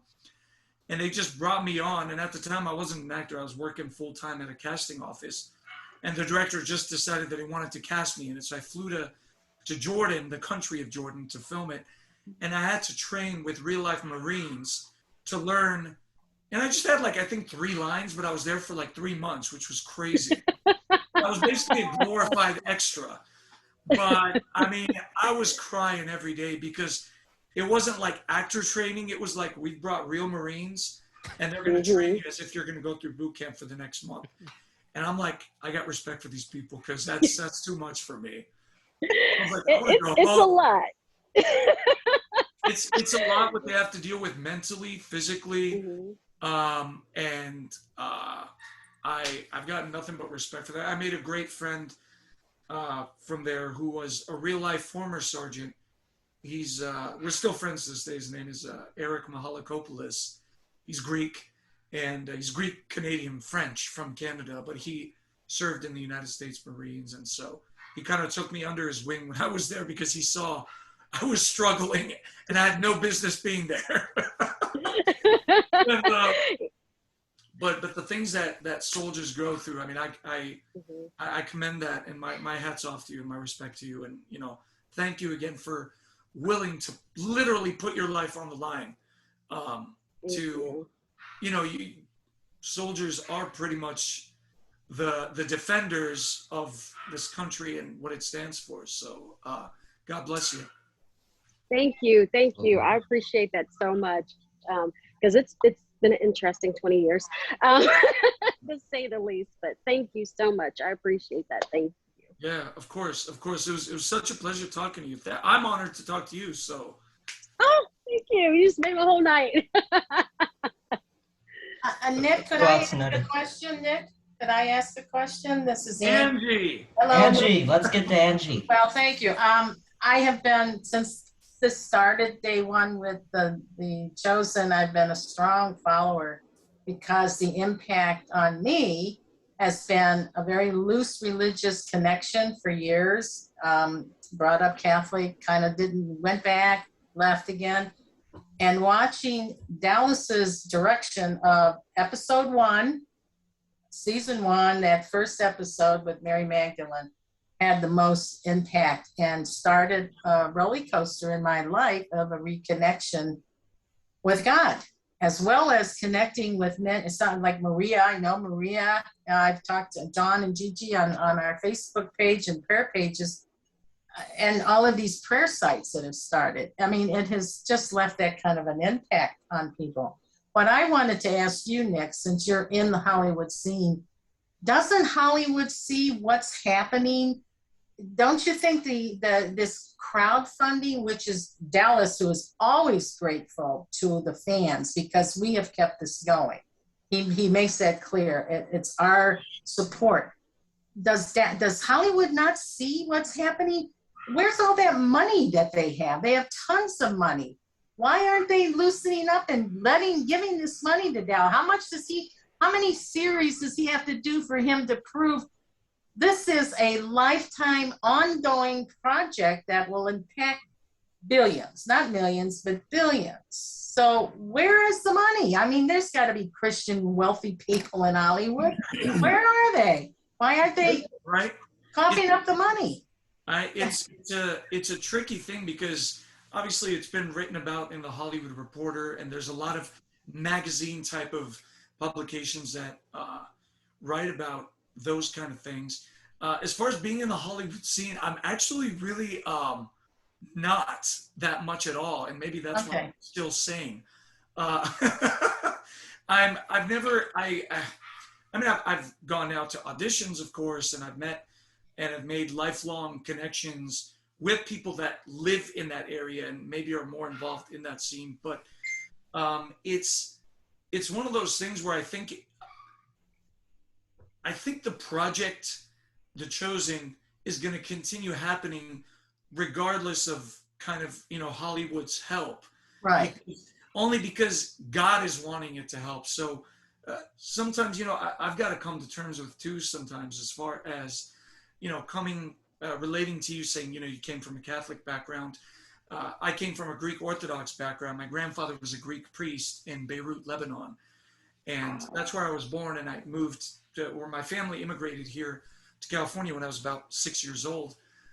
And up until The Chosen, I always felt a connection to God, to Jesus. There was a connection there, but it was always very formal for me. And because of The Chosen, it went from being this formal religious thing to, I was starting to think like, oh my God, I think I'm like more evangelical, whatever you want to call that, because I got really drawn to the relationship aspect of it because of The Chosen, because of just being a part of it. And, Dallas's point of view on it aligning with how I was starting to feel as I grew older about, I don't want it to be so rigid. I want to have that relationship. And sometimes you sound like a Looney Tune when you say that to people, because it's like, how can you have a relationship with somebody you've never met? But, the way my response ends up being is, well, I feel like I know him because, well, he's the one that created me. He created my heart. That's how he kind of speaks to us, I think. And that's where my mindset was at. So of course I know him because I'm his creation. How can I not know him? And, saying stuff like that might offend some people, whatever. At this point, I'm like, whatever, if that offends you. I don't mean any ill will towards anybody, or I don't want to go around saying I'm better than anyone, because I'm not, and I know that. And I'm just as flawed as the next human being. But Nick, do you feel that Hollywood still has an issue with religious type productions, and especially the passion was one thing. The passion just snowballed everybody. but it was focused on one area. I think this is different. This is so different. I don't want to go into every single person's heads and say, yes, they all think this way, because that wouldn't be like a fair way of painting everybody in Hollywood as like the one kind of person, because there's so many different people doing so many different projects that Hollywood is it is composed of studios here, productions here. So it's not like, I don't think it's like a consensus of a group of people that meet and say, we're all going to view this in this way.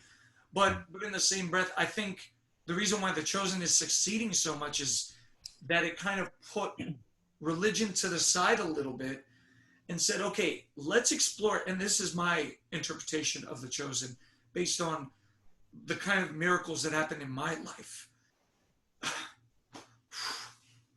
Just being a part of it. And so it kind of opened my eyes to, oh my gosh, if I put the religion aside and I just focus on that feeling relationship I have with God and Jesus and Holy Spirit, then that's a completely different experience than religion. So in a way, The Chosen, I think, kind of is putting religion to the side and just saying, let's just go and explore Jesus when he first came. Christianity was even there, and let's see what it was like to live among him before all these labels were put onto Jesus. Right. And me coming from a Christian background appreciated that, because it opened my eyes to, oh wow, I almost forgot that Jesus was Jewish. because we all see him in our likeness of our culture and our, like I've got friends that are like Latino, and they're big on just like the Lebanese culture, actually praying to the Virgin Mary. There's a lot of Lebanese Catholics who are Maria. We call Lebanese people call her Maria too, and but then the Lebanese almost see the Virgin Mary as being Lebanese. Or if you're Latino, you see her, like, I think that's the beauty of Jesus. And I think that's why Jesus, kind of whether you like it or not, is able to be in all of us, because we all see ourselves in Jesus and as a part of us. And that's the whole point of, I think, I'm going on a tangent here, but I think that's the whole point of coming together to kind of, as they say, I'm not a preacher or anything, but like glorifying God, in that God created us all in our own unique ways. Well, we see Jesus, and we see God in our culture, the type of culture we have, a Black Madonna or Black Jesus, because that's our culture. But what I like about this whole thing about The Chosen, it transcends all religions, all Christian religions. There's no one way or the other. I love how Dallas has treated the role of Mother Mary, because because of whether you don't have to have a Catholic belief in it, but she was of vital importance to Jesus. She was a number one next to anybody. She was there for him. That was it. I mean, who else can claim to be the mother of God? That woman was blessed. But and I get upset with my Protestant friends, because they say, when I'm on some of their Bible study, they go, well, let's hear from the Catholic girl. I go, stop it. Can't you just say, we're Christians, and I'm a Christian, but brought up in Catholicism, just like you're a Methodist. I am a Christian first. That's how I want to be, of this faith. And that's the way. Everybody's different. I don't get caught up in, I don't even know most of the rules from my background of Orthodox Christianity, but I kind of, for me, it's just, again, it's like the relationship with God and genuinely seeking God, because I think if you're genuinely seeking God with your heart, and some days it's harder to do than others, to me, that feeling connection of knowing that I'm connected is more valuable than being in my head and strictly following a religion and not having that connection. And if you want to do it that way too, that's fine too. Everybody's different. But for me, I found the relationship aspect, I have a deeper connection with God that way. And as far as going back to the question, I think we trailed off before we go over the people waiting. But with with Hollywood and the whole God thing and everything else, it obviously it has a reputation for not really wanting to highlight that. But there are people within Hollywood that do pray to God and believe in God, and in their minds, maybe that's something of, well, if we did something like this, it won't make money, or it won't gain a following, or Yeah, and it's all about, you know, numbers, and maybe that's what's going on in their heads. But yeah, because I don't know. But Hollywood. like I said, at the end of the day, it's like God is controlling this project. Oh God, yes, absolutely, absolutely. He has had a hand in this from day one, because nobody has struggled harder getting funds to keep going. I watch every day how much money we keep raising, and I know it's some little person who bought a shirt for $14, or the DVDs or T-shirts or anything. That's how. And Dallas, who says when he needs prayers and he's down and out, and he goes, who does he go to? He goes to the fan base. Yeah. He said, you are the people. So I'm not going to keep talking because others want to say something. Noah, you are a real sweetheart for doing this tonight. Thank you so much for allowing me on, and Gigi and Maria, there you are. And Dr. Sean, I've talked to some of these through prayer sites. So, and I've seen Sherry's name. Nick, I certainly hope you're going to be in this through the whole rest of the process and the movie. Well, you don't know what Dallas has in mind for you, but all I can say is when you're 60 years down the road, this film will still exist, just like Robert Powell when he did Jesus of Nazareth 50 years ago. This will outlive you. It'll be there long after you're gone. It'll be a testament. It will, and I don't take that for granted one bit, and I'm just blown away and flabbergasted. And like you're saying, it's all powered by people, because if this project was just fluff and another blah blah blah, whatever, it wouldn't be getting all of this support from people, because everybody feels the genuineness in it. So thank you for livening up the conversation, Angie. I appreciate it. Yeah, can do a little theology. Yeah, it's good. It's good. Yeah. Love the Brady. Yeah. And you know what, Angie? I got to add something. I've already seen somebody copy this series on Amazon Prime. They're not going to give to Dallas. They want to run their own because they want to make the money. It's always about the money with Hollywood. You know, and Dallas has made it clear. If this was about money, he would be living in a multi-million building somewhere. I mean, this man has given up everything to follow this call that God put on his heart. And Jonathan, who this is his livelihood, he's literally putting himself on hold because he has 5 more series to do. Right. And you know, this is going to probably be the oldest Jesus I've ever seen, but it doesn't matter. It doesn't matter because it's just the way the whole production is. I never viewed Jesus on a one-to-one basis so human. And that's what is so hard in modern day religion is the godly part is always way up there. Where's the humanity? You cut him, he bled. He cried. Right. He was human. And imagine being a dual person, a God and man having to live on this earth with a message to walk this earth with 12 raggedy little Jewish boys trying to make a message with them. Come on. But, you know, and that was the problem they had. You know, you're looking at a man of flesh and blood claiming to be God. Right. It's difficult. We're looking hindsight. We're looking back. And it's easier for us, I think. But when you're living there, you know, you have to think the man's one of 3 things, right? Is that what C.S. Lewis said? He's either telling us the truth, he's a liar because he knows he's not God, or he's crazy because he believes he's God. You got to subscribe to one of those 3. Well, I do remember my grandmother, on my mother's side was Church of Christ. They were Bible people, Bible Belt, and I would go visit my grandparents from Cleveland, and I was odd because I was Catholic. So they had to go to their church, and I was the lone one. They had to take me to my church.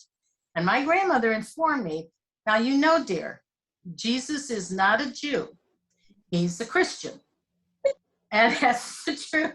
And you don't argue with grandma, because I never said nothing to my grandmother like, well, my grandma, he was born a Jew, lived as a Jew, died. No, dear.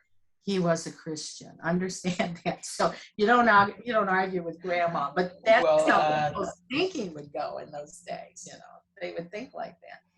No, I tell you, this has been a great thing. I'm sorry, I kind of have a tendency to take over, but I had some questions for Nick. You know what? I'm gonna leave, and I'll just let Angie do the rest. Well, don't do that. I mean, you can come on my podcast that I do at 3:15 every day. I'll interview you then. But it's just questions I've had, and not the norm. But I just can see Hollywood, and maybe it's better that Hollywood doesn't have its fingers on this, because they would want to control it. Dallas is not going to let that happen because he knows what can happen. So it's better this way. And I hope I live long enough for the next 4 years till I see the rest of this show, because I'm 77 years old. I want to see the rest of this show. I mean, I got to stay with it, because I never know where Dallas is going to take these stories. It just keeps you on your toes. Well, we'll make it long enough for you to see it, hopefully. Okay, thank you. I love you for that. So I'm going to mute. Is that okay? Yeah, you go ahead and talk to other people so others can have a chance. Why, great talking to you. And I just got a note from Anthony that he's going to have to run soon. So if he drops out all of a sudden, that's him. But I think I can handle hosting all by myself. Darren and Anthony didn't really do anything, unfortunately, so I had to handle it myself.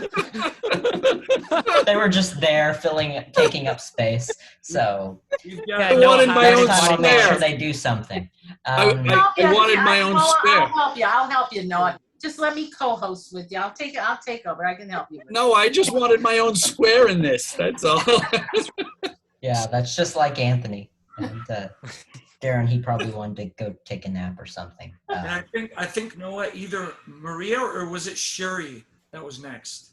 Both of them, I think. Who came on first? I think it was Maria, actually, who came on first. But We'll do Maria, and then we'll do a Sherry. Hey, wait a minute. I want to be sure you can you hear me? Can you hear me? Perfect. Yeah. Okay. So Nick, I have to say that I am Lebanese. I am Syrian Lebanese and Armenian. And I was raised I'm a Byzantine Melkite Catholic, which is pretty parallel to Greek Orthodox. I think Greek Orthodox doesn't really follow the Pope, but they have their own patriarch, and we have our own patriarch, but we follow the Pope. So it's really, really, really similar. So my big question to you is, do you speak any Arabic, and what is your favorite Lebanese food? Yeah, we moved, like I was saying, we moved here, we immigrated here during the Lebanese Civil War, which I remember as a kid, and moved to California when I was 6. So the thing is, my mom would always say, you're gonna speak English with your friends, but you're not speaking it in the house because I don't want you to forget your native tongues. So I speak Armenian and Arabic. Wow. So I could like to say, for example, like Kif halak, Kif halak, alhamdulillah. I know. And I basically said, I'm good after saying, how are you? Yeah. And my favorite Lebanese dish is nothing beats a ground beef kebab with a side of hummus. Nice. And home fries and a tabbouleh salad. Tabbouleh, speaking my language. Yeah, my favorite dish is kibinai. Do you ever eat the raw lamb? I do. My mom makes, so what she's talking about, kibinai, are these grains that are compacted and pressed together with like water and, fats, and they're stuffed with meatballs essentially, and then they're deep fried and they look like footballs.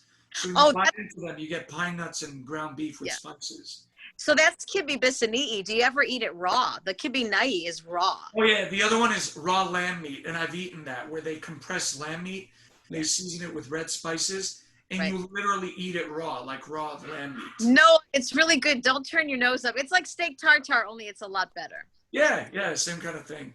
I had to get used to it. I like it now as an adult. I hated it as a kid. I thought it was gross as a kid. Right. Well, I just want to thank you because the show is, like Angie was saying, I have a whole, when COVID started, there was a ton of personal things going on in my life that were pretty awful. And so here comes The Chosen.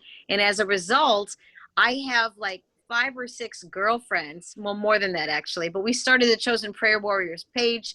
and it's just a very strict prayer page. You know, we have really strict rules, but I mean, it's all because of the Chosen and Jonathan's prayer hours that I ended up, you know, my cousin likes to say, God will send you an umbrella before it rains.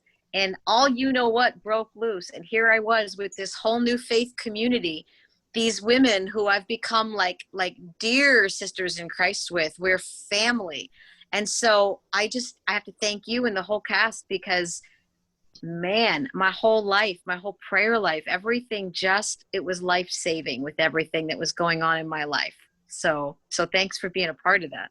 Well, I really appreciate that, and thank you. It honestly doesn't get old hearing that, because when I hear that, I don't feel like it's a thank you directly for me. I just feel like it's a thank you in general to what it's doing for people and what it's done. I mean, what it's done for me, and I'm acting in it, and I feel like I'm not just acting in it. It's what you're saying. So I really appreciate that, and thank you for supporting it, just like everybody else. It's been awesome. My pay it forwards are modest. My merchandise purchase is modest. I'm a voice professor, but it's an adjunct professor kind of job. So I get paid by the student. That's like my life story, and I'm sticking to it. So every semester is a guessing game to what my income's going to be. So I'm a modest contributor, but we do. I mean, especially these days, you would never and Dallas says so. It's not like Dallas even says don't give anything if you can't, especially right now where you're going to go buy a gallon of milk and now it costs $2,500. So. So yeah, no, thank you. That's awesome. Thanks. God bless. God bless. You have Asfaz Hedadallah. Yeah, I missed that one. I didn't get that one. You don't speak Armenian. I said God. No, I don't. Honestly, my grandfather was half Armenian. My grandparents came from the country, but I'm a second generation. Anyway, I don't speak a lot of Arabic, but I sing a lot of Arabic and a lot of Greek in the Catholic Melkite Mass. So. Very but cool. To have a full conversation, other than Kifalak and Hamdallah, you're going to lose me. We'll leave it at that. That's it. We'll leave it at that. Yeah. It was great. It was great talking to you. Thanks. Thank you. You too. Yeah. And I'm just curious, Noah, because I know obviously I'm dragging you guys over time just to get as many people in as possible, because I know we'll end it around 7:15. But I just want to, so I could gauge it better. How many more people do we have waiting? I'm actually seeing 0 people. Perfect. It worked out the way it was supposed to. So now we're going to go to Sherry next. Sherry. What's up? How you been? Good. Can you hear me? Yeah. Can hear you. I can hear you. I can hear you, okay. Sherry. I wasn't sure if I was on or not. No, you're good. You're good. I really didn't have a question. I just got home from work and I got a message from Tara Smith saying, "Hey, Nick's on. Click on this link." So here I am. Spontaneity is great. How was work? Surprise! It was a long day. That's all I'll say. Every day seems long these days. Some days, yes. So it's good to see you. So glad things are going well for you, I assume. Yeah, things are, I can't complain too much. I could complain a little bit, but not too much. Just been, working from home. I have my voiceover booth set up here. So I been recording work from home, doing stuff from home. The usual grocery shopping, checking up on friends, and just kind of, taking it a day at a time like everybody else, because I feel like humanity has been put in this, through the media and everything else, just pumping out nonstop visual and audible, what I call poison, where it's just kind of keeping the masses suspended in this. Do we get to move forward in life? Do we not to get to move forward in life? Get to move forward in life? Do we not to get that? So it's this constant, some people might think that sounds extreme, visual and audio toxic poison, but that's what I'm calling it at this point personally. Mm-hmm. But thank God, no, I'm good. My family's good, and I'm just constantly every night praying to God and trying to trust the path that He's got humanity set on right now. And the path that nothing is catching him by surprise. Yeah. So you just kind of take it a day at a time. You stay as awake as you can to the path of what's unfolding in front of us right now with, people in power and what they're deciding to do with humanity. And you just kind of trust that in the end, God is gonna swing in there. And that's when we'll see who's really in charge at that point. And I'll leave that at that. And so, yeah, that's it. Otherwise, everything's great. Just excited to go back for season 3. And I was saying earlier, what are we at? Hour 7 now? But much earlier where they were saying how Zebedee's role is going to be kind of more dominant in it. So I'm just kind of excited to see what that entails exactly and how he's going to get worked into it. And it'll be fun. It'll be great to go back and reunite with everybody. Are you still doing the Care Bears voiceovers? We haven't done season 2 yet. So right now it's literally just season 1. And that's been, they released, because it's a total of 51 episodes. So they released the last 20 episodes or so, I think in the last like 2 or 3 months or something like that. So that's still airing and that's going on. And it'll be fun to go back. I was geeking out over that project. That's like one of the funnest voiceover projects I've ever done. Because you get to go in and be like a kid. It was great. And so, hey, if they do season 2, that would be amazing. We'll see. Who knows? Yeah. But again, it's all timing. There's other things down the line in the pipeline that that will work itself out. And right now I'm trusting my path, and I'm seeing what will happen with everything is because for me personally, I was one of those people that chose for me that vaccination wasn't going to work for me. And so right now, as far as the Hollywood system goes, that agreed with the Actors Union that it would be mandatory with certain exemptions. And so right now, my representatives are going to see how far they can work with me with those exemptions. And if the Hollywood direction is no longer a direction that's viable for me, then I think down the line, God's going to work out some other things, other doors that are going to open.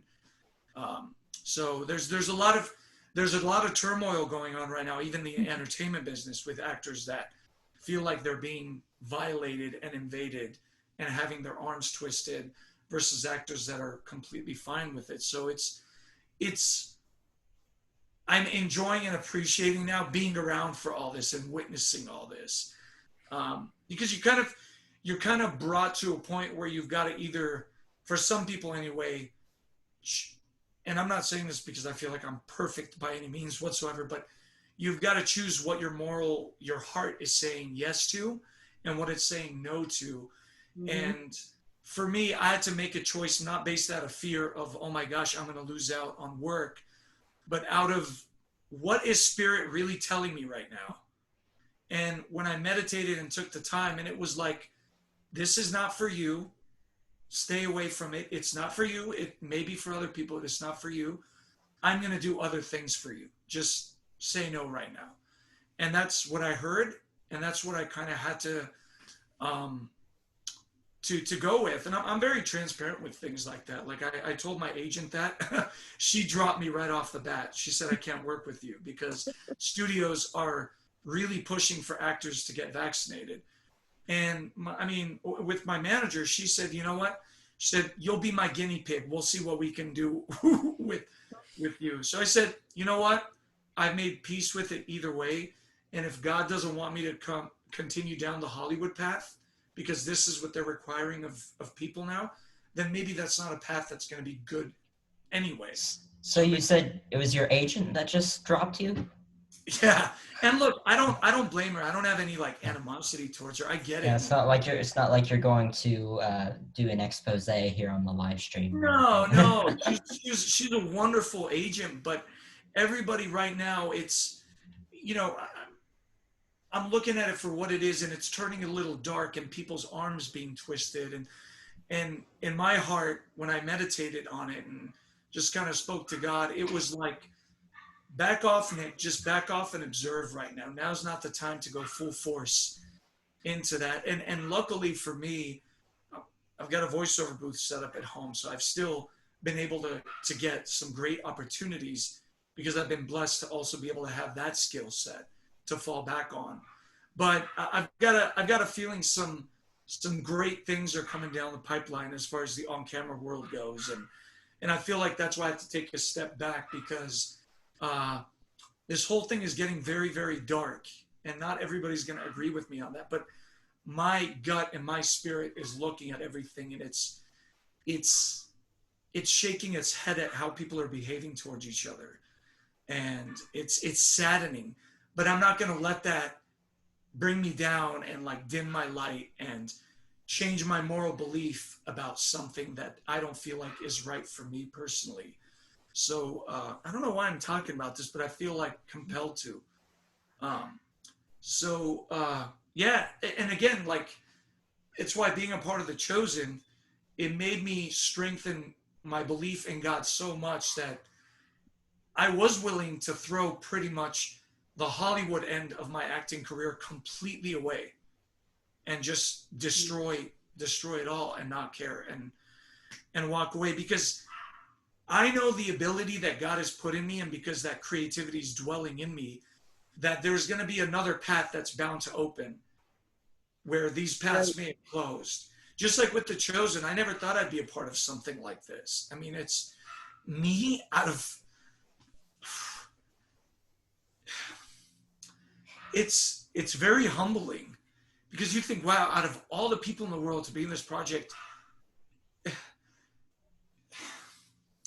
it's like, like, why me? And so there's got to be more to that than just, I just booked an acting project. So yeah, I'm definitely very, very non-intimidated to kind of throw caution to the wind and be like, you know what? I genuinely feel like this isn't right, and this isn't right for me, and this isn't right what you're doing for humanity either, to humanity, and you're losing your humanity in the process by going along with this thing that's happening.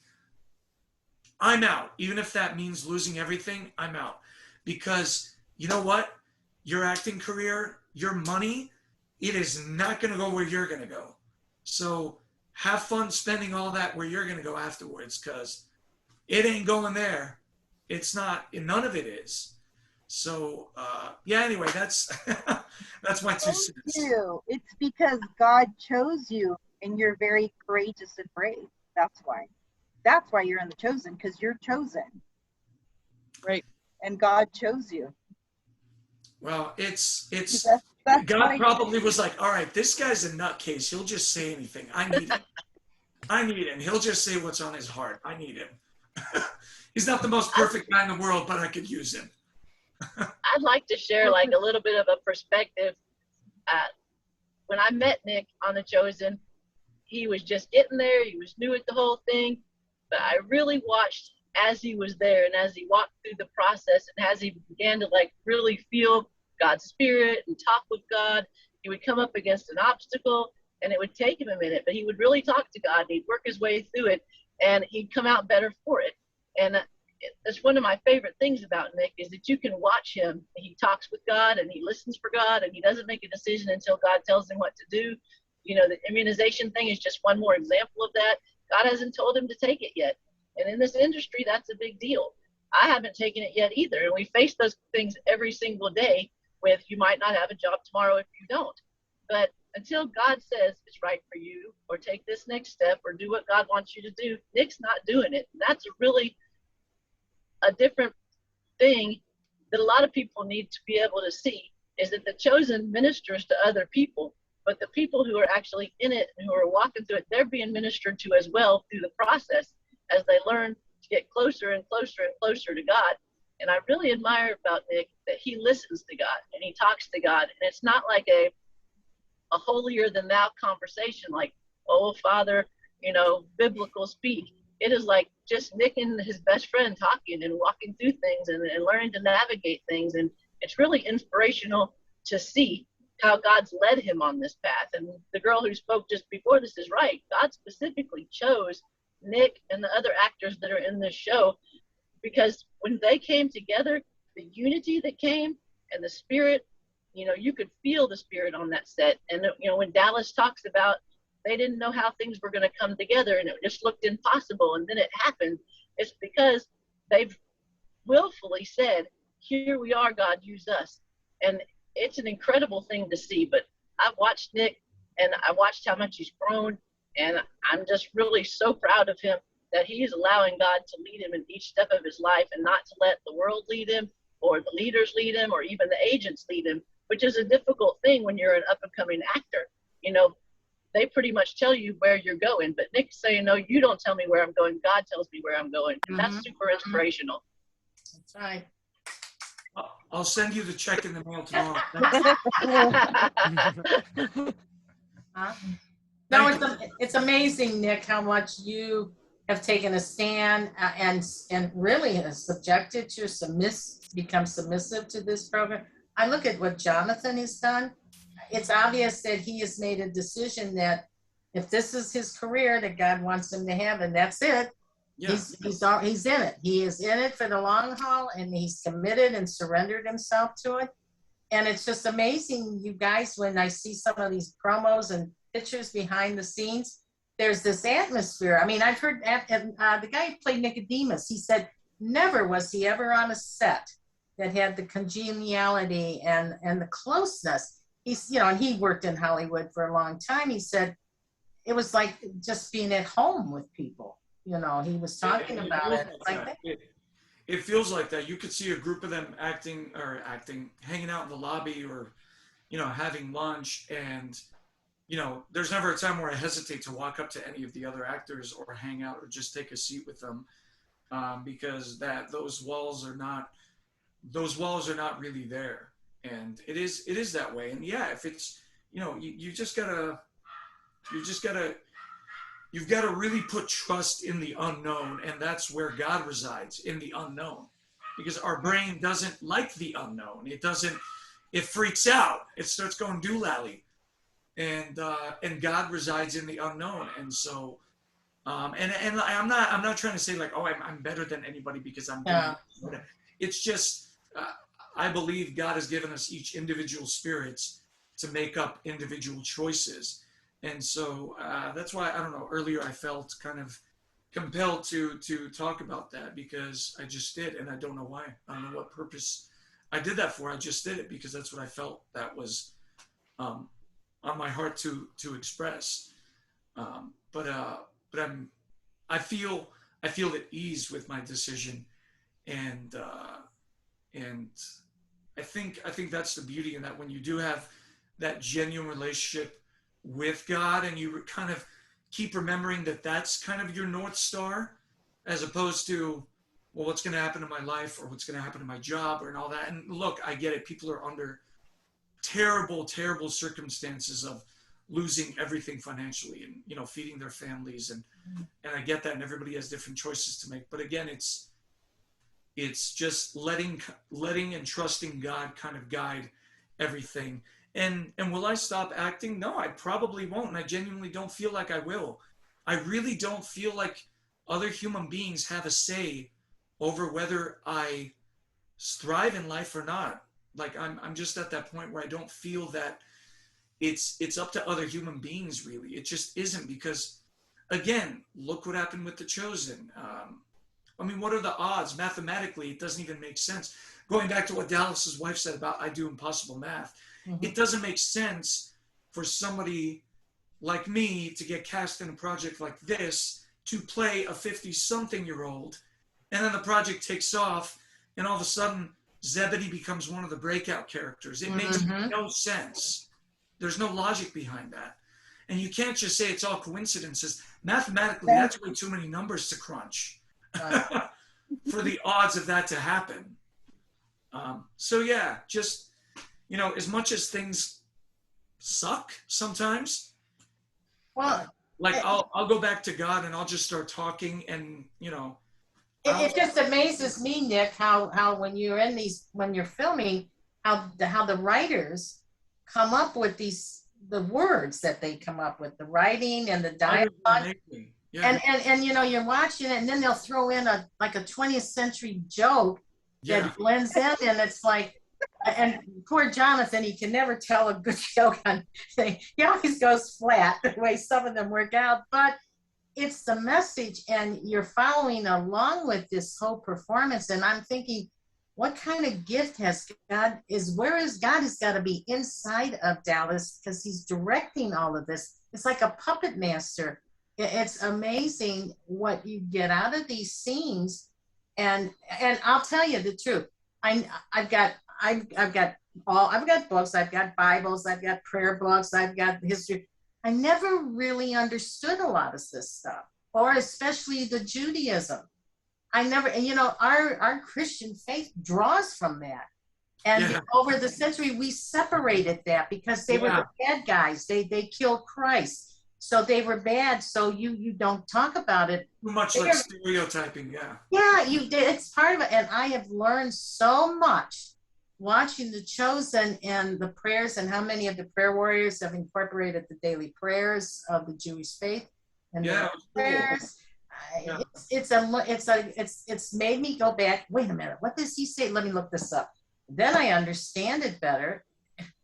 Well, I was in shock on set because I was looking around going, like, I even told Dallas, and I was like, I'm really in shock at how Jewish everybody is. Because I remember the Bible stories of just, like men wearing robes, and like it all looked very Roman. It didn't look like people that were like from, like Lebanon is right next to Israel. It's pretty much, we're cousins. So I was like, oh, this is so cool. This is like pretty much like my culture. And I didn't even realize this growing up. It's not incorporated. We weren't taught that. That isn't, I mean, as you see how religion separated people. And now the Chosen, I think, is hopefully bringing people together. Crossing borders of all faiths. It is. That's how I look at it. And that's what's such a trip about it. It's literally bringing together, not only different segments of Christianity, but people from different religions and faiths and spiritual beliefs are being drawn to it. And it's kind of, it's almost recreating what Jesus did back in the day. It's so mind-blowing to kind of be a part of that and witness that at the same time. And I say this again as a person that was about to walk away from God before booking The Chosen because of just being jaded of living in LA and experiencing, the backstabbings that you do with people there, and just seeing the worst that humanity has to offer, concentrated in this one place. And not that there aren't great people there, but it just seems that that's the dominant vibration of that place. That just was that what I was picking up on. And once I got The Chosen, it kind of flipped everything on its head. And that's why it was even more of an emotional, dramatic, an after for me, from the before to the after, seeing the goodness in humanity through this project. And it made me kind of something I never thought I'd be, especially in like these kind of interviews, a more vocal proponent in standing in my faith and in my ground, which has nothing to do with religion, but just staying connected. What does God really want you to say right now? And just being unapologetic, something that I never thought I would be or do. Nick, do you find that since you've been on The Chosen, would you have thought a year ago you would have come out publicly and said these things publicly on a podcast? I mean, I know Jonathan, when he, most of the other actors wouldn't, Yeah, well, Jonathan, stuff that I say anyway. Well, Jonathan said the same thing when he started his little prayer time. He said he felt God wanted him to do it. And he said, really, God, you want me to go out and tell them I'm a Catholic and I do this? And he felt compelled, and everything escalated for him. Happened, yeah. And it's because he wasn't afraid. He said he just answered what God wanted him to do. So it was such, even just doing this, the amount of guests, I know we're coming to a close in about a minute, but the amount of, people that came on and, got to share their personal stories and all these things, it was all, kind of meant to work out this way. And this was a much more insightful and meaningful Zoom chat than it would have been if it was just like, hey, I'm an actor, what's up? Like, ask me questions. And it's like, I didn't want it to be that anyway. I didn't want it to, look, I'm not making fun of other actors, but I'm just saying, like, it's just, as a viewer, I see that all the time, and it's just so fake, and it's just so like, it's just, you know, we're going to a different place now, I think, spiritually, as a world, as a society, and we're just starting to see through all that. And it's just, it doesn't compare like it used to anymore. It doesn't have that same magic anymore. And we're seeing that. I think people are waking up now, and they're really standing strong in their faith, and it's just, I'm glad that this happened. I'm glad I got to meet you guys, and God gathered us together, or else we wouldn't all be here right now. Through the chosen, through Dallas. I'm Dallas Jenkins. And Noah. Noah. Now let's give it to Noah, because this little young man, he really, Noah really, I don't know how you did it to keep this going. I'm going to have to say goodnight, but Noah, thank you so much for doing this, and thank you for letting me come on. And I'm going to turn the show back over to you now, and you can take over. And Nick, nice to meet you, and to all the ladies. And I will say this, Maria spent 10 years in LA when she came back to Ohio. She said, you have no idea what a snake pit that place is. And the horror, she said, you don't know what. It's all fake smiles and backstabbing like you would not believe. And backstabbing, and she said 90% of the stuff you see about it is just, talk about like devil deceiving people. It's yeah. She said that, and she was so glad to be home again. And she said, but it is not. She said, yes, there are very many good people, but the majority, it's not what you think to go out there. If you want that lifestyle, you better be prepared to stab your best friend in the back if you want to get ahead. She said that it was just a nasty setup. Anyways, God bless you, Noah. Thank you for doing this. Thanks, everybody. I got a chance to see Dawn. Good night, Angie. Good night, and God bless you. And look forward to seeing Zebedee and Celery. Yeah. All right. Bye-bye. Come on, Dallas. Go make season 3. Yes. I'll go now. It was a pleasure meeting all of you, all right? Take care, Colby. Thank you so much. Good meeting you. And Shelly. And Noah. And Anthony. You got it. Take care. Take care, everyone. Can I say one thing before we, just for closing out? Yes, absolutely. I just wanted to say thank you all so much for coming on here tonight. This is something that I've been wanting to do for a while, that all of us here at Against the Tide have been wanting to do. Nick, just being able to connect with the people who have supported us and help make us who we are today, of course, through God's planning. But really, you guys are the backbone of Against the Tide, and I wanted to say thank you so much for that. And with that, I am going to let everybody get some sleep now that I have been depriving them of for so long. But I hope to do another one of the. Thank you. And I hope to do another one of these pretty soon with another cast member. We have to. Yes. This was so much. Way so too good. much fun. This Good night, everyone. So exceeded my expectations. Good night. Good night, guys. Good night. God bless. Good night. Bye.